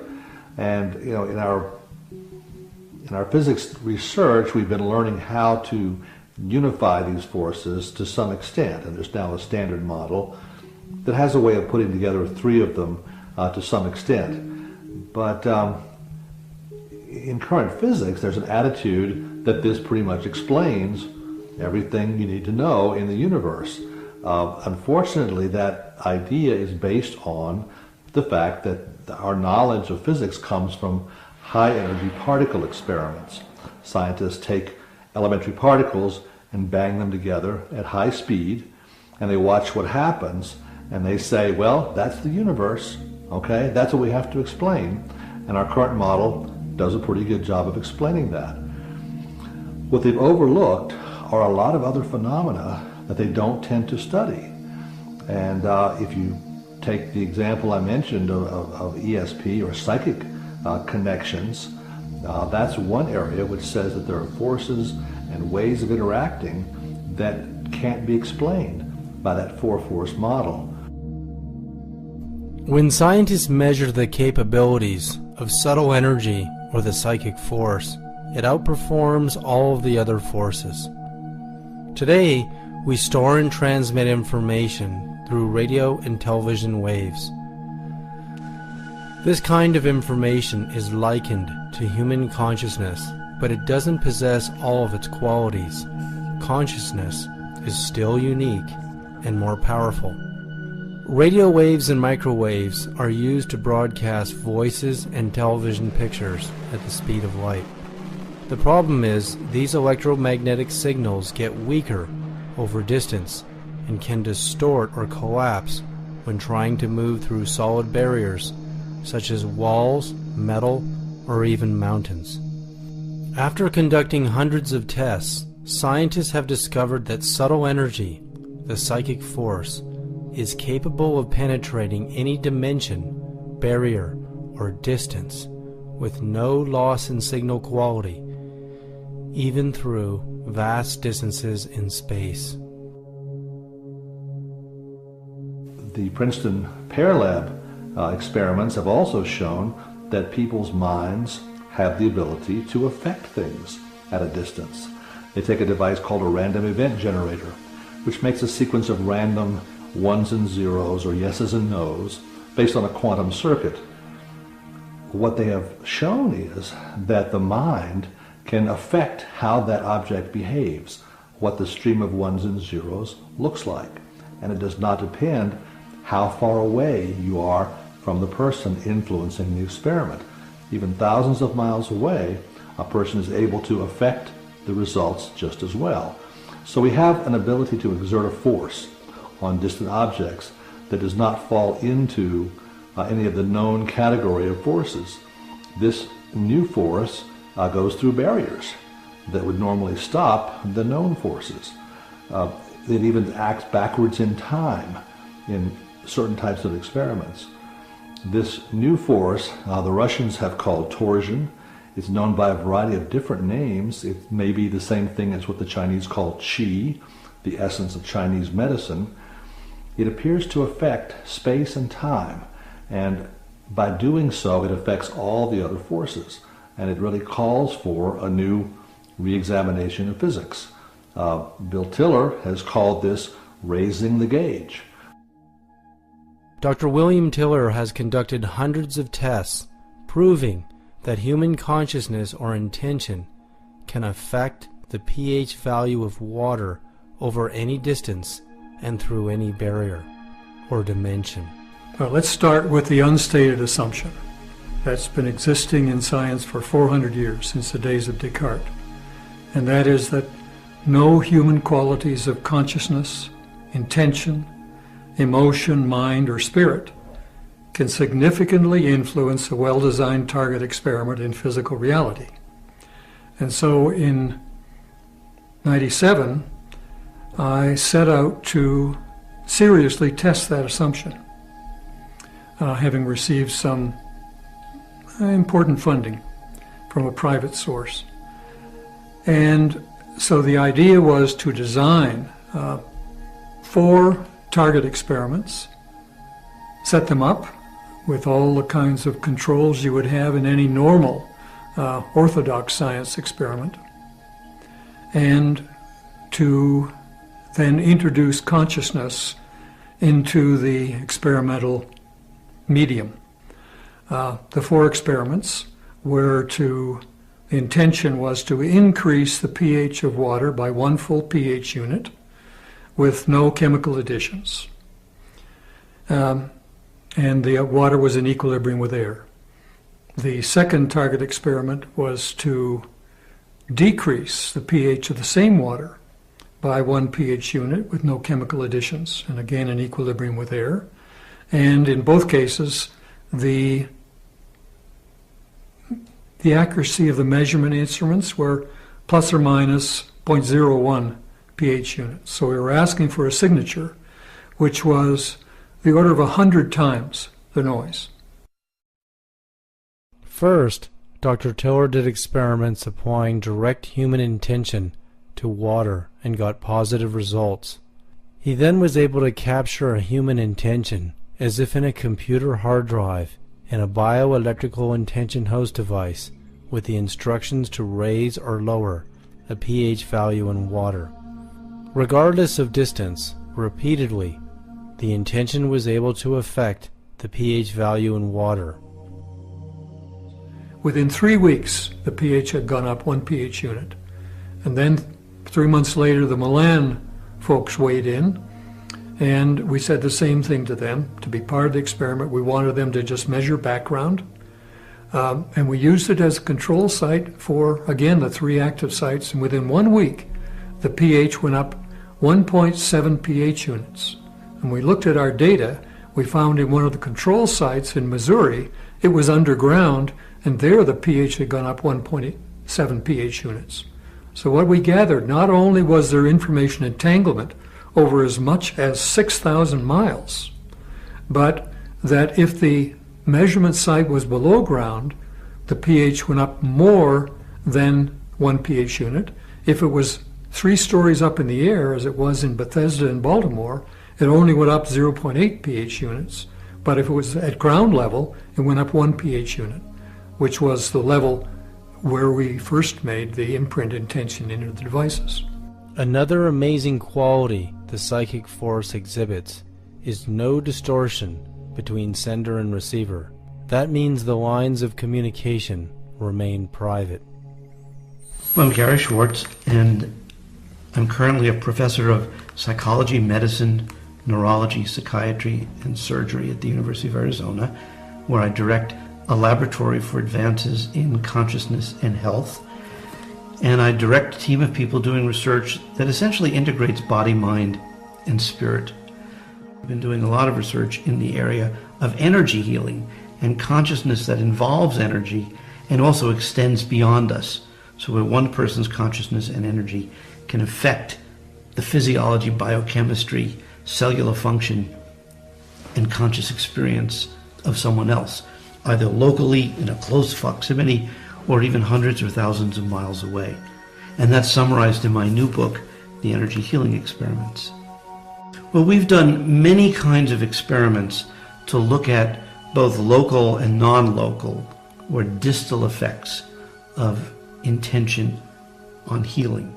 One area of research involves what's called biophoton imaging, where we literally, using a supercooled camera, it's cooled anywhere from -70 to -100 degrees centigrade. These cameras were originally designed to look out into deep space, to photograph galaxies we cannot see with the naked eye. Well, we began to wonder if we could use these cameras to actually image living systems. So instead of looking out into space, we're looking at biology. And we began working with plants. And one of the many reasons for working with plants, besides they're fundamental to life and they relate to light, and we are very much part of connect with the plant community, but plants are also very easy to work with because they can sit in the dark for long periods of time. They sit still. And so therefore you can get very good images of the light that the plants emit.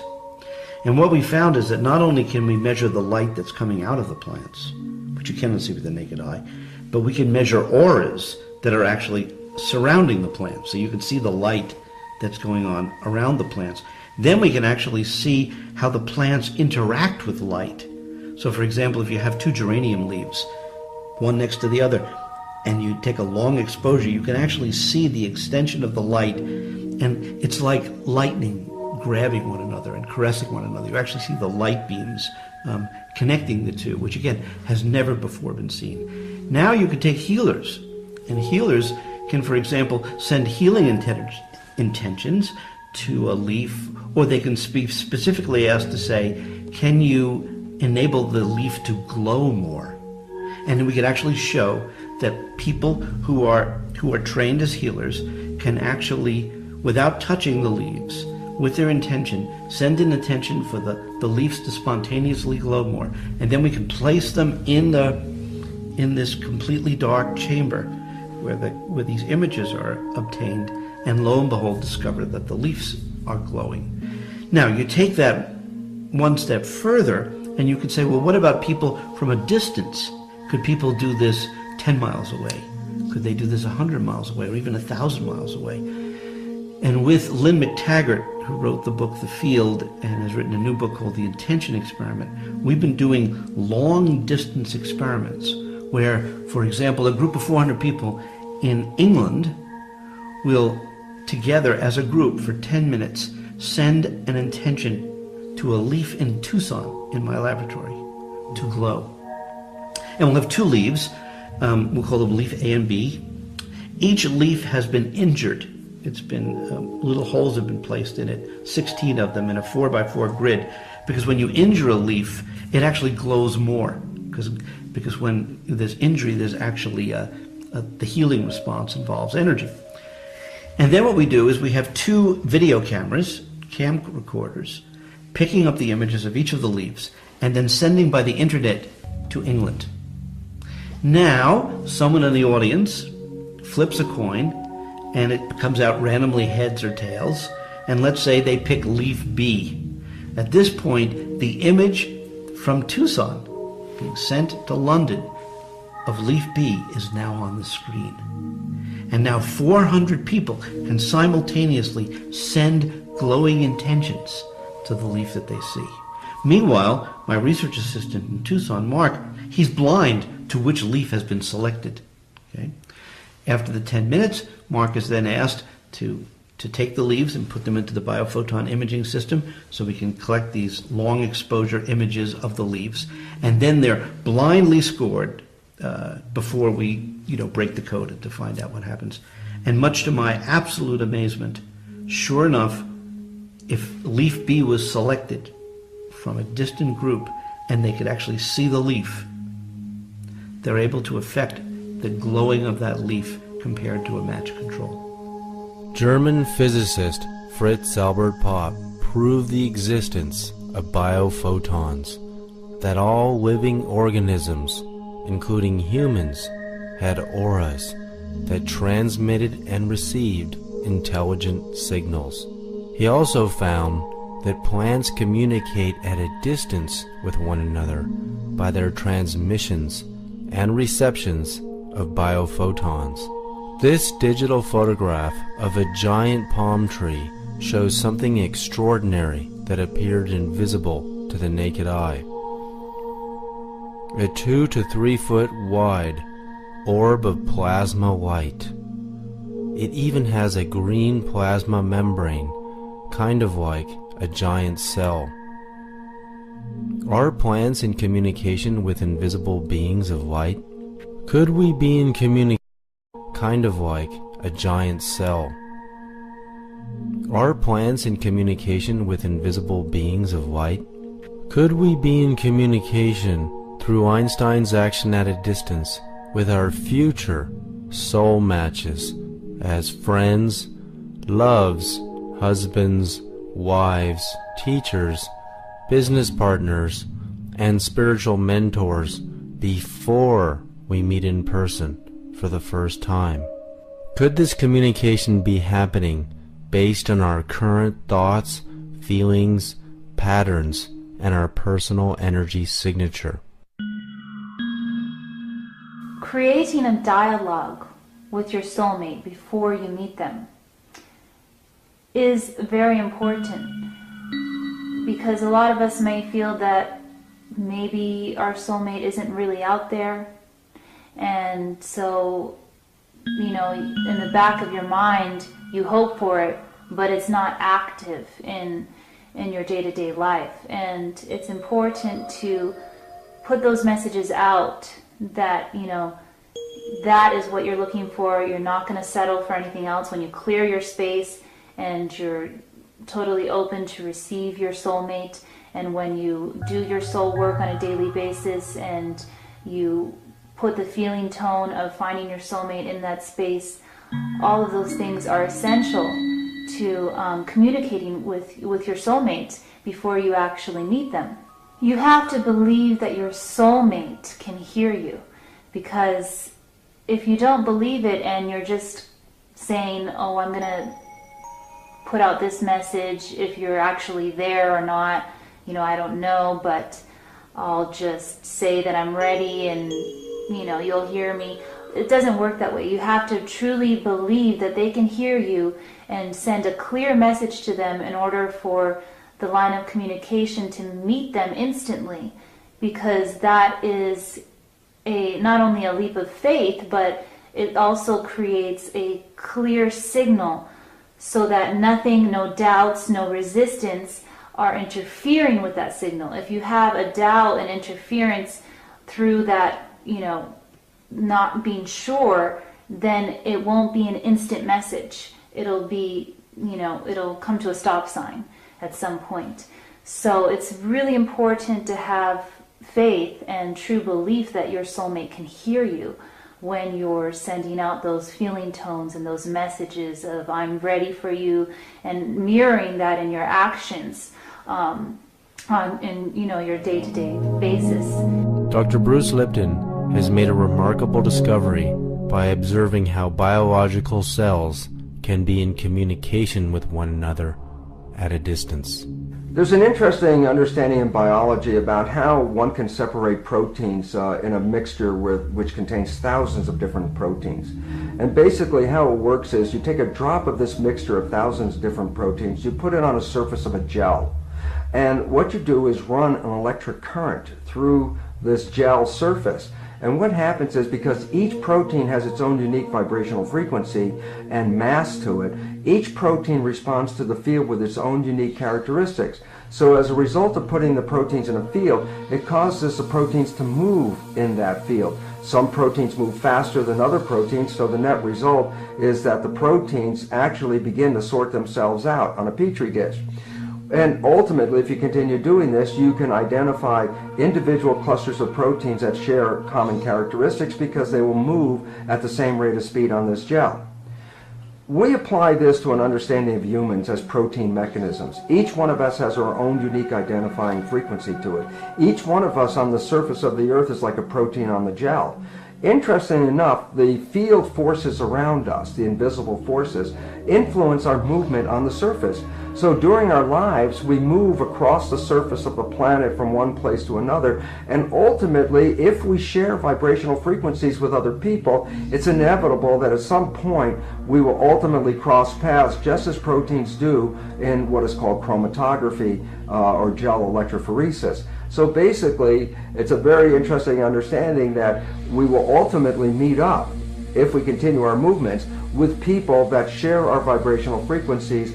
And there are very exciting opportunities when we do, because at that moment, when you start to encounter the person that has a complementary frequency to you, the harmonic resonance actually empowers your own vibration. We call it good vibes. And in that regard, you can actually identify people that are in some way related to you and your harmonics, because if their vibration is similar to you, the two of them coming together is called constructive interference, which empowers each of the individuals, and that empowerment is physically felt as much more energy in your body. And we refer to this as I mentioned, as good vibes, so that we actually have a sensory system and awareness of when people that are very similar to us or supportive or complementary to us come into our field. I should also acknowledge that there are other people who actually cancel our energies just as well. That's called destructive interference, so that when some people come together, they actually lose energy and feel weaker, and we refer to that as bad vibes. So the nature of our communications are, there is a vibrational communication that precedes our verbal communication. As we realize we are communicating in the present moment with our future soul matches, business partners, mentors, spiritual teachers, and even God at a distance, we can understand how to co-create our own reality.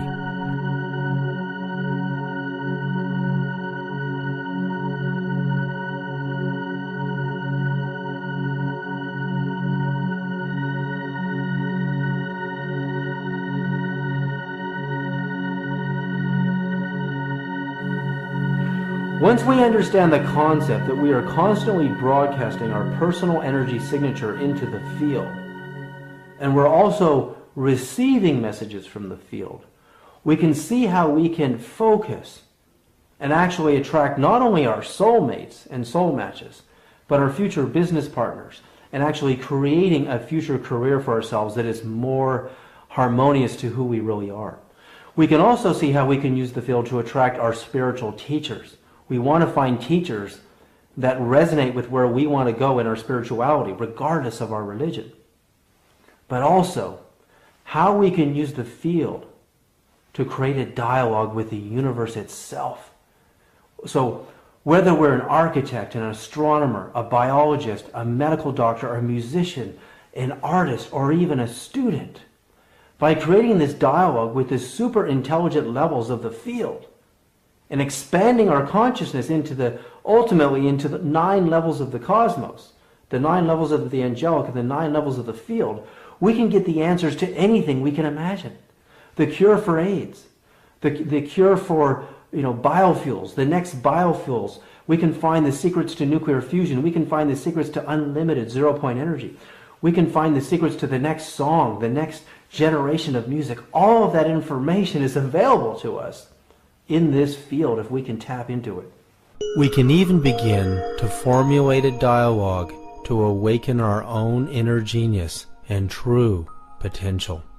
One of the ways that we can access entering a more quantum, broader field range of awareness, a more expansive state of awareness, is to begin to encourage ourselves to see things not so much in terms of concepts and ideas, but more in terms of pure energy itself. So that you begin to perceive what is normally, you would label it and you'd say, wow, that's a rose, or that's a car, or that's a tree. You would just begin to teach yourself, guide yourself into feeling the pure energy of that experience, as though you were in a state of innocent wonder.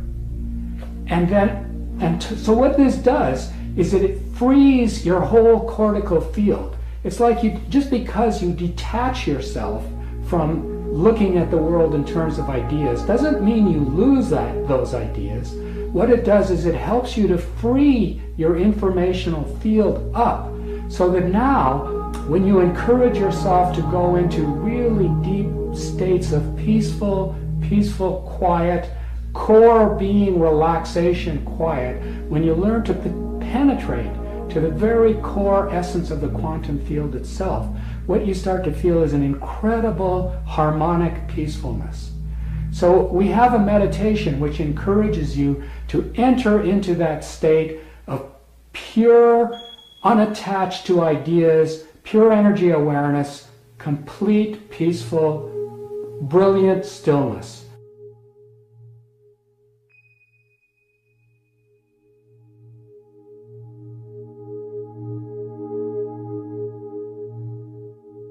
And as you enter that, what we now know from studies of creative genius, that it's often exactly when we're in the most relaxed, most sort of open-minded spaces that we begin our brain process, because it's now free. It's suddenly like the electrical circuitry is no longer confined to our old thought spaces, so that our cortex can suddenly flash up with something like akin to a super light. Like the light of our awareness within our awareness field can suddenly flash into our whole brain field in a much more core contextual way, and we start to holographically insight instead of think. We start to get picture images. We start to see potential solutions that are way more holographic. For a description of the difference between holographing and thinking, if you were to think of say a round basketball, and if you were to take a 1 diameter slice of that basketball in an attempt to understand a whole field of information, what you would end up with is with two polarized opposites. You would have like an either or a right or a left position, or a good or a bad position. And you'd have an argument because you've polarized the informational field. And you tend to look at that informational field in terms of being somewhere along that band. I'm in the center, I'm on the right, I'm on the left. Whereas when we insight, if you could picture that same ball, guess how many diameters there are inside of a whole field of information? There's an infinite number of diameters that you can put through a whole field. So the difference between thinking and insighting is when you let the core of that circle of information, which is your brain field, you allow the energy to expand in every direction simultaneously from the core to the boundaries. You get an instantaneous flash of insight. You get a hologram. Suddenly you see solutions in terms of a huge, like, wow. And this is exactly how Einstein incited the theory of relativity. It came to him in an instant. It took him 2 years to try to explain what he saw in that instant through conventional linear sequential logics. So what we're talking about is teaching people, opening people to a new level of awareness in which they begin to support their intelligence field, to jump into quantum field holographing as opposed to thinking. If we awaken to the idea that the universe itself is intelligent, could we create a dialogue with it? What is the universal language? How can we learn to listen to the cosmic conversation? Many scientific studies at top universities around the world have confirmed that consciousness can affect the structure of water. Water has been demonstrated to have memory in numerous studies that our thoughts and feelings can be recorded by water. As water is made of 2 parts hydrogen and 1 part oxygen, we can deduct that hydrogen has memory. Our bodies are made of nearly 90% water, trace minerals, and oxygen. Our sun is also made of the same stuff we are made of, 91% hydrogen, helium, trace oxygen, and trace minerals. Hydrogen was created less than 100 seconds after the Big Bang, the creation of the universe, and established itself as the most abundant element in the entire universe. The massive spiral arms of the itself as the most abundant element in the entire universe. The massive spiral arms of the Milky Way galaxy is hundreds of billions of stars and planets are made mostly of hydrogen. 75% of the visible mass of our galaxy is made of hydrogen. While hydrogen has memory, could our galaxy's spiral arms, the Sun, and the billions of stars in the Milky Way galaxy actually hold all of the cosmic memories of its entire history? Could this be where the great Akashic records archiving all of human history are held? What if we could create a dialogue with this enormous memory system? We could know the answer to any question and solve any problem or any limitation. The language that the spiritual people, and spiritual people meaning that the medicine people, the different religious groups within the Zuni tribe, when they go into a religious communication system, they talk about the origins of who they are talking to. In a lot of cases, especially in the medicine world, is that they're talking about the star people and all the other related priests. They call them priesthood. In one, for example, in one section of the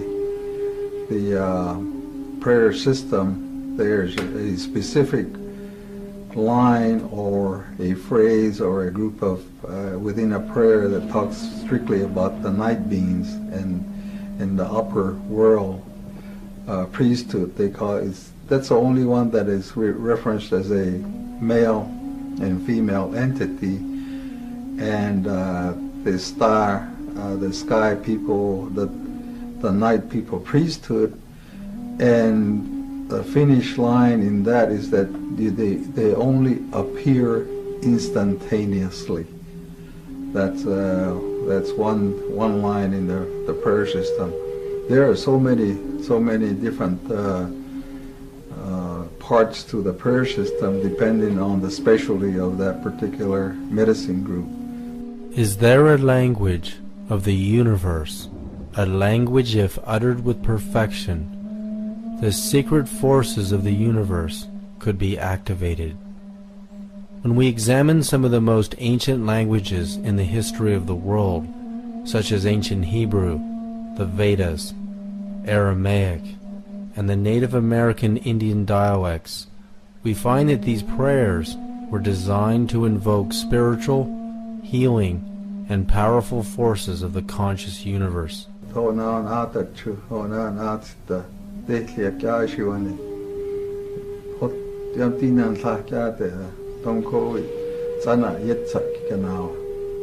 I mean by that is that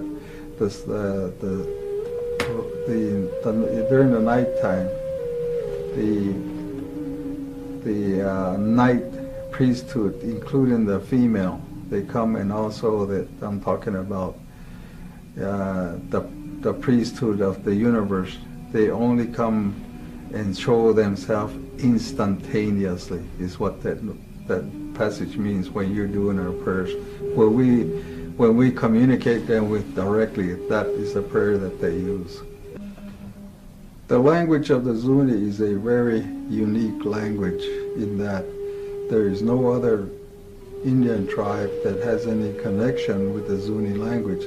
The Zuni is a standalone language system as determined by the people that study the languages and trying to connect it with other Indian tribes, say like the Hopi or the existing Pueblo tribes around Albuquerque, New Mexico, and even clear down to the Azteco Inca tribes.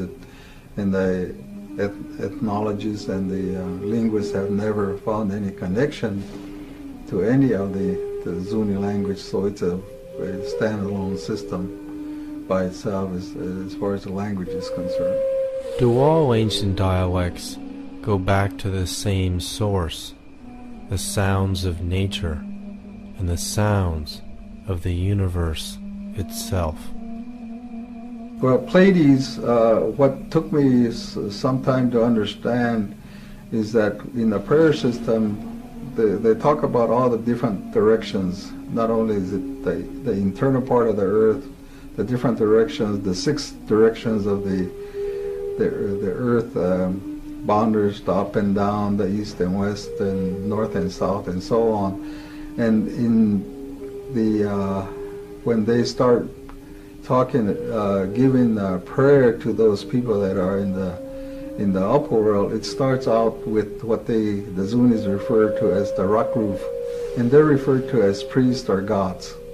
The rock roof, then the next one is the moon and the sun, the Big Dipper, and as it goes up, then it talks about the 7.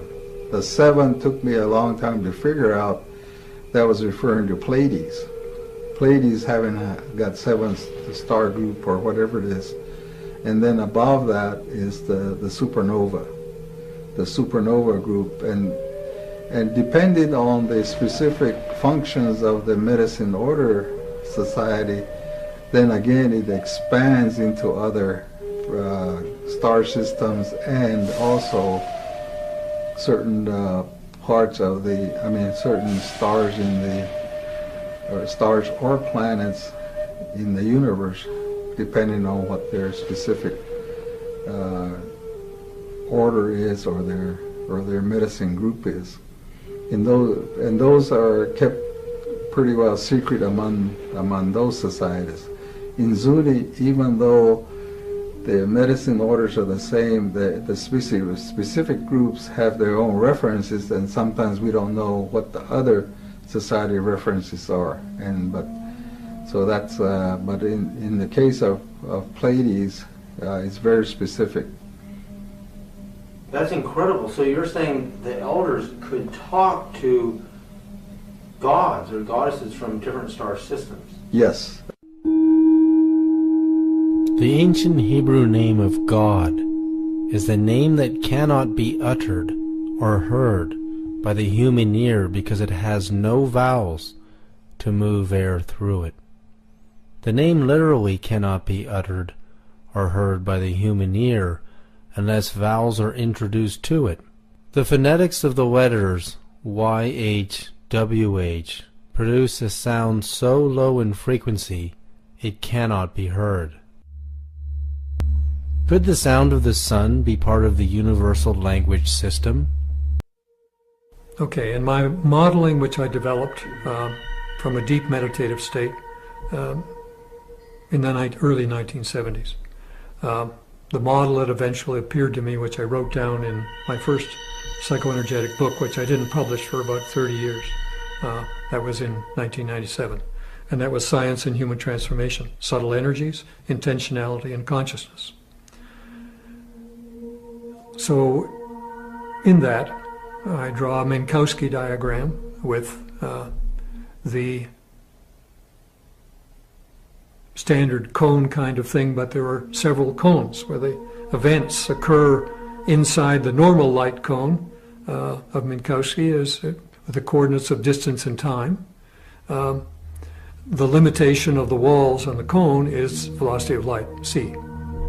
The next one, the limits, which is the magnetic information wave domain, is c squared. The next one, which is the emotion domain, is c cubed. And the next one, at the mind domain, c to the fourth. And beyond that, spirit. So, again, until you can make measurements, we will not be able to check these kinds of things. But they're internally self-consistent with a variety of stuff. And they give us a lot of hope and optimism that if we will ever get out of this box that orthodox science is stuck in, then they will have a marvelous, marvelous adventure in learning more about nature. Is the power of meditation so profound that we can expand our consciousness into the cosmos and perceive the actual sound of the sun and the universe? Yeah, one of the fascinating things about psychic phenomena is that they seem to travel much faster than light. And a piece of evidence to back that up, and there are actually now several experiments, but the first one that I learned about was by a Russian scientist named Podshibian, probably back in the 60s, I believe.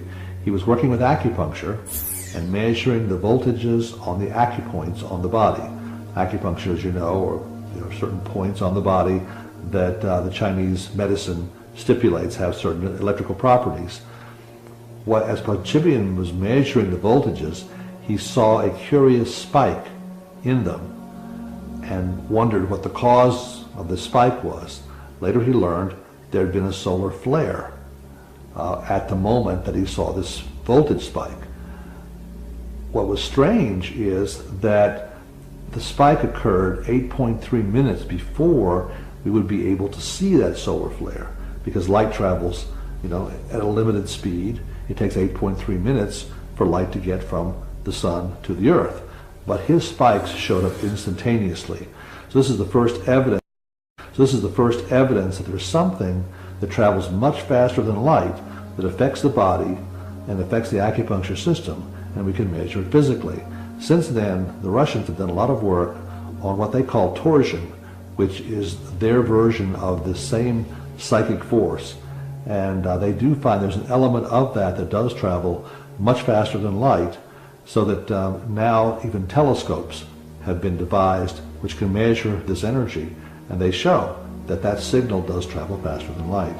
So this is, again, another revolutionary aspect of physics that most Western scientists are just ignoring, but it's really important. Our bodies are made of about 90+% water, which is hydrogen, oxygen, and we're also made of minerals and carbon. The sun is made of over 90% hydrogen, trace oxygen, and trace minerals and helium. It's made of almost the same stuff we are. So inversely, if the sun can send us telepathic messages faster than the speed of light, we can send the sun telepathic messages faster than the speed of light. And what that means is, every 11 years, according to NASA, we come into solar maximums where solar flares are a potential threat to our planet.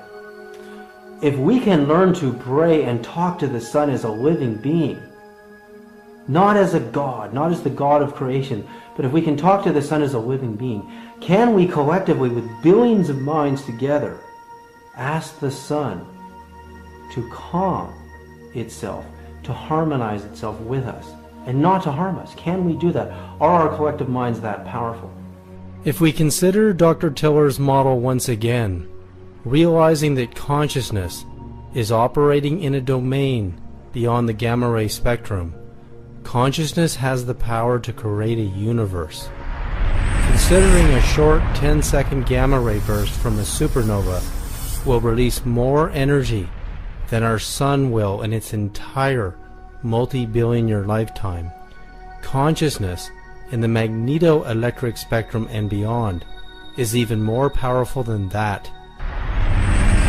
If we could access this through coherent awareness, we could become like gods and goddesses.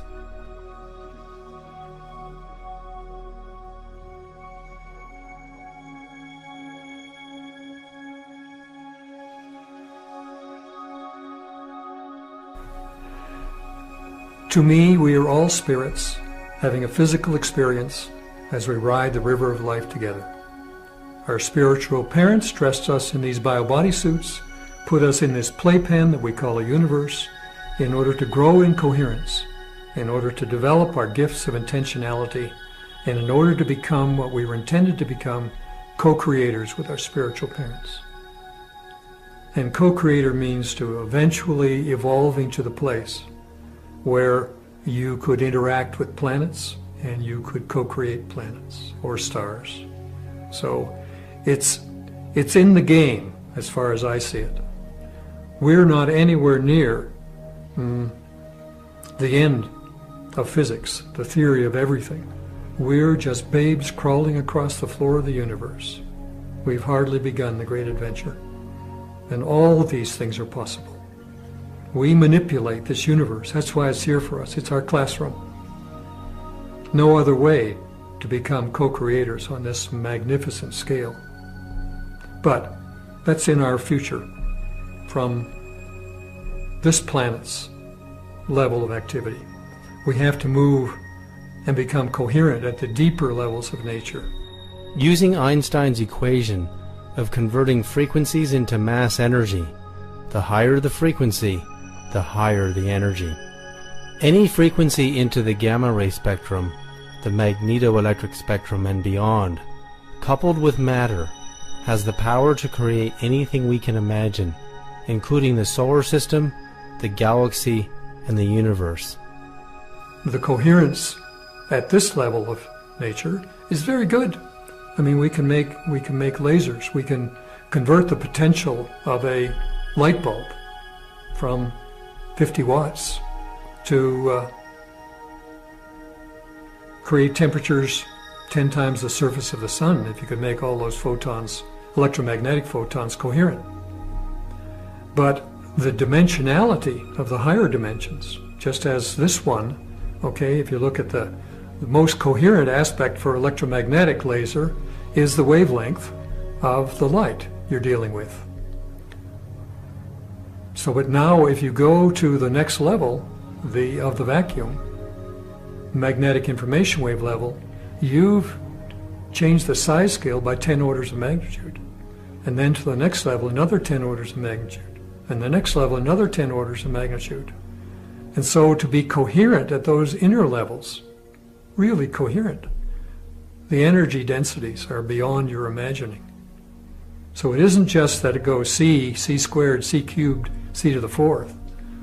The size scale goes down and down and down. The wavelength goes up and up and up. And the power, ultimately, is huge. So in principle, all of the things I've talked about appear to be possible. It is information at this level of reality that tells matter what to do. Consciousness at the magneto-electric spectrum and beyond can also power a spacecraft at the speed of light squared and beyond.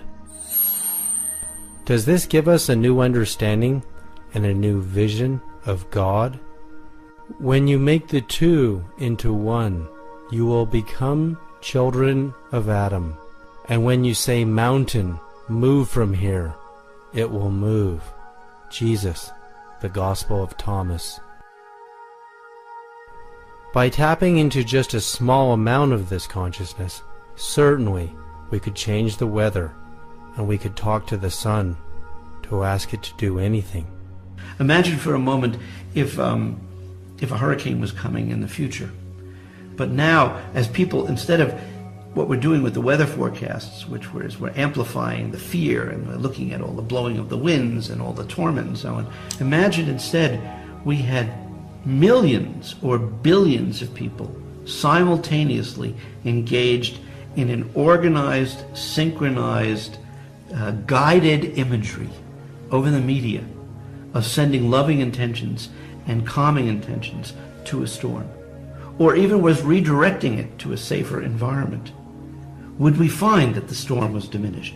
Would we find that the storm might be moved?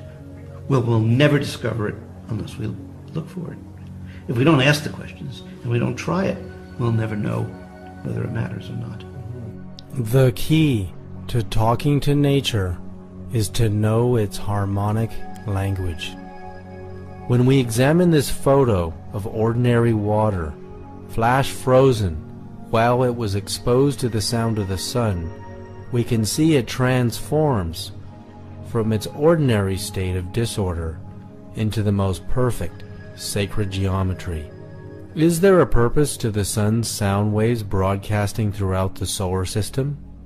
Is it a sort of language? Does the sound of the sun bring order to the 9 planets? Pythagoras discovered that all of the planets were producing a sort of cosmic music he called the music of the spheres. When NASA recorded the sounds of Saturn, researchers were in awe.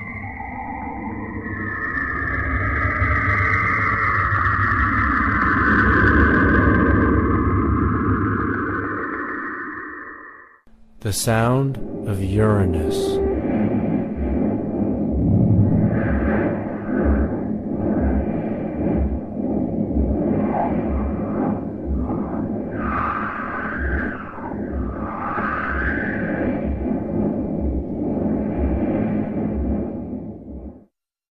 The sound of Jupiter.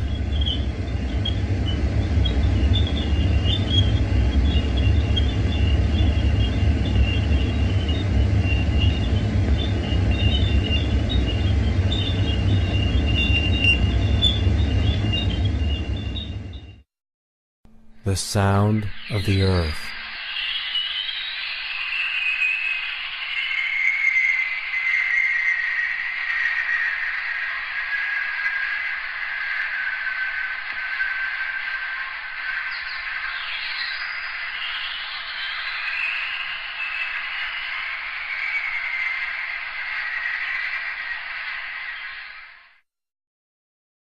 When we hear the sound of the earth, we can see it sounds deeply similar to the sounds of birds singing.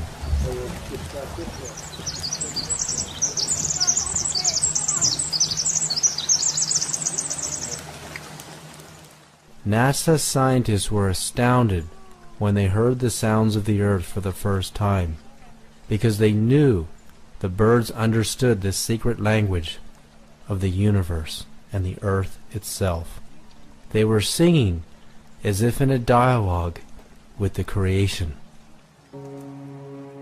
When Pythagoras had finished his studies into the music of the planets, he gave birth to the intervallic system of modern music, and thus classical music was born. Yeah, the musica instrumentalis, of course, is the music we hear people sing or instruments play, and then the musica humana, Pythagoras said, is our sound, the one that we create, that humans create. Now the musica musica mundana is the one that you're describing here, and that's the music of the spheres. And that music, you know, let's not think that it has to sound like music, because really it can just be a very out of this world one-note sound that sounds like one note but actually spreads out into incredible harmonies. And the way you reach that point is truly by meditating or by going to a place, hiking to a place where you can be by yourself. If you don't like meditating, just sitting quietly. But it is a place that you reach when you're quiet. You can't hear these sounds, these harmonies of the spheres. You can't hear them unless you've actually, you know, integrated into your heart center. It's just not possible, because that's where the sound comes in. And so again, the idea of using your intuition, your sixth sense, this is what we're all getting into now. This whole new millennium, I believe, is about activating that again and combining all the knowledge we have, letting go of it, and allowing our hearts to listen to what's really out there. And really where it begins, not so you don't feel like this is a very complicated process, where it begins is to hear your own inner voice. That's really key, is when you hear yourself giving the answers, not somebody outside of yourself,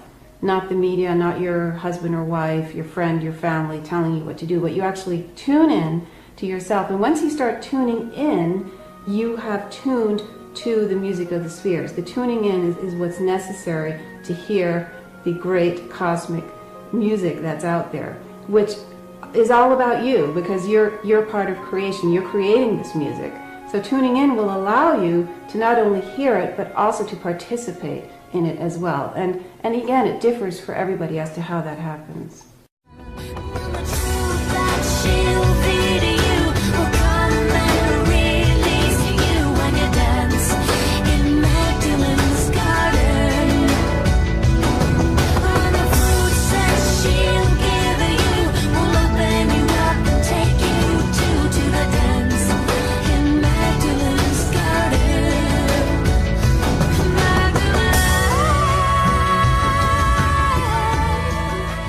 Music is, for me, it's a frequency, it's an energy. I can hear, I feel it, the emotion of the song. I actually can sense the signature of a song without knowing where it's coming from, but it's given to me. So is it a talent, is it an aptitude? I think I'm a receiver for this. I receive songs. I hear them, I hear the whole parts of it too, so I hear it fully formed. So my inspiration always comes with a life experience. For me, I write songs about God and humanity. Those are always my two subjects, the sense of separateness that the human being feels and how we try to regain that connection through relationships, romantic relationships, and how that, or things, or the sense of separateness that the human being feels and how we try to regain that connection through relationships, romantic relationships, and how that, or things, or whatever, how that disappoints us, and that how there is really only God. So a lot of my songs, you can re-listen to them about healing. You'll hear me talk about what sounds like a relationship when really I'm talking about a relationship with a higher power. But I'm always surprised, actually, afterwards. But again, it's usually something that I'm thinking about and I want to speak to, so I allow this to be spoken to through the song.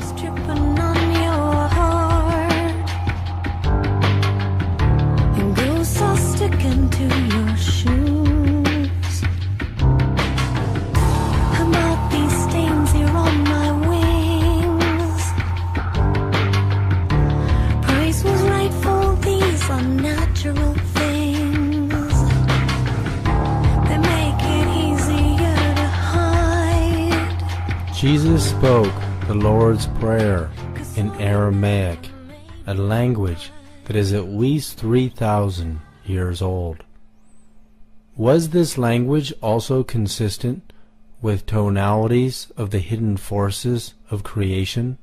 Was Jesus' intention combined with Aramaic language so powerful he could manifest the loaves and fishes needed to feed the masses? The shape of a fish in geometry is the Vesica Pisces, formed when two circles of the same diameter cross one another. The ratio of a Vesica Pisces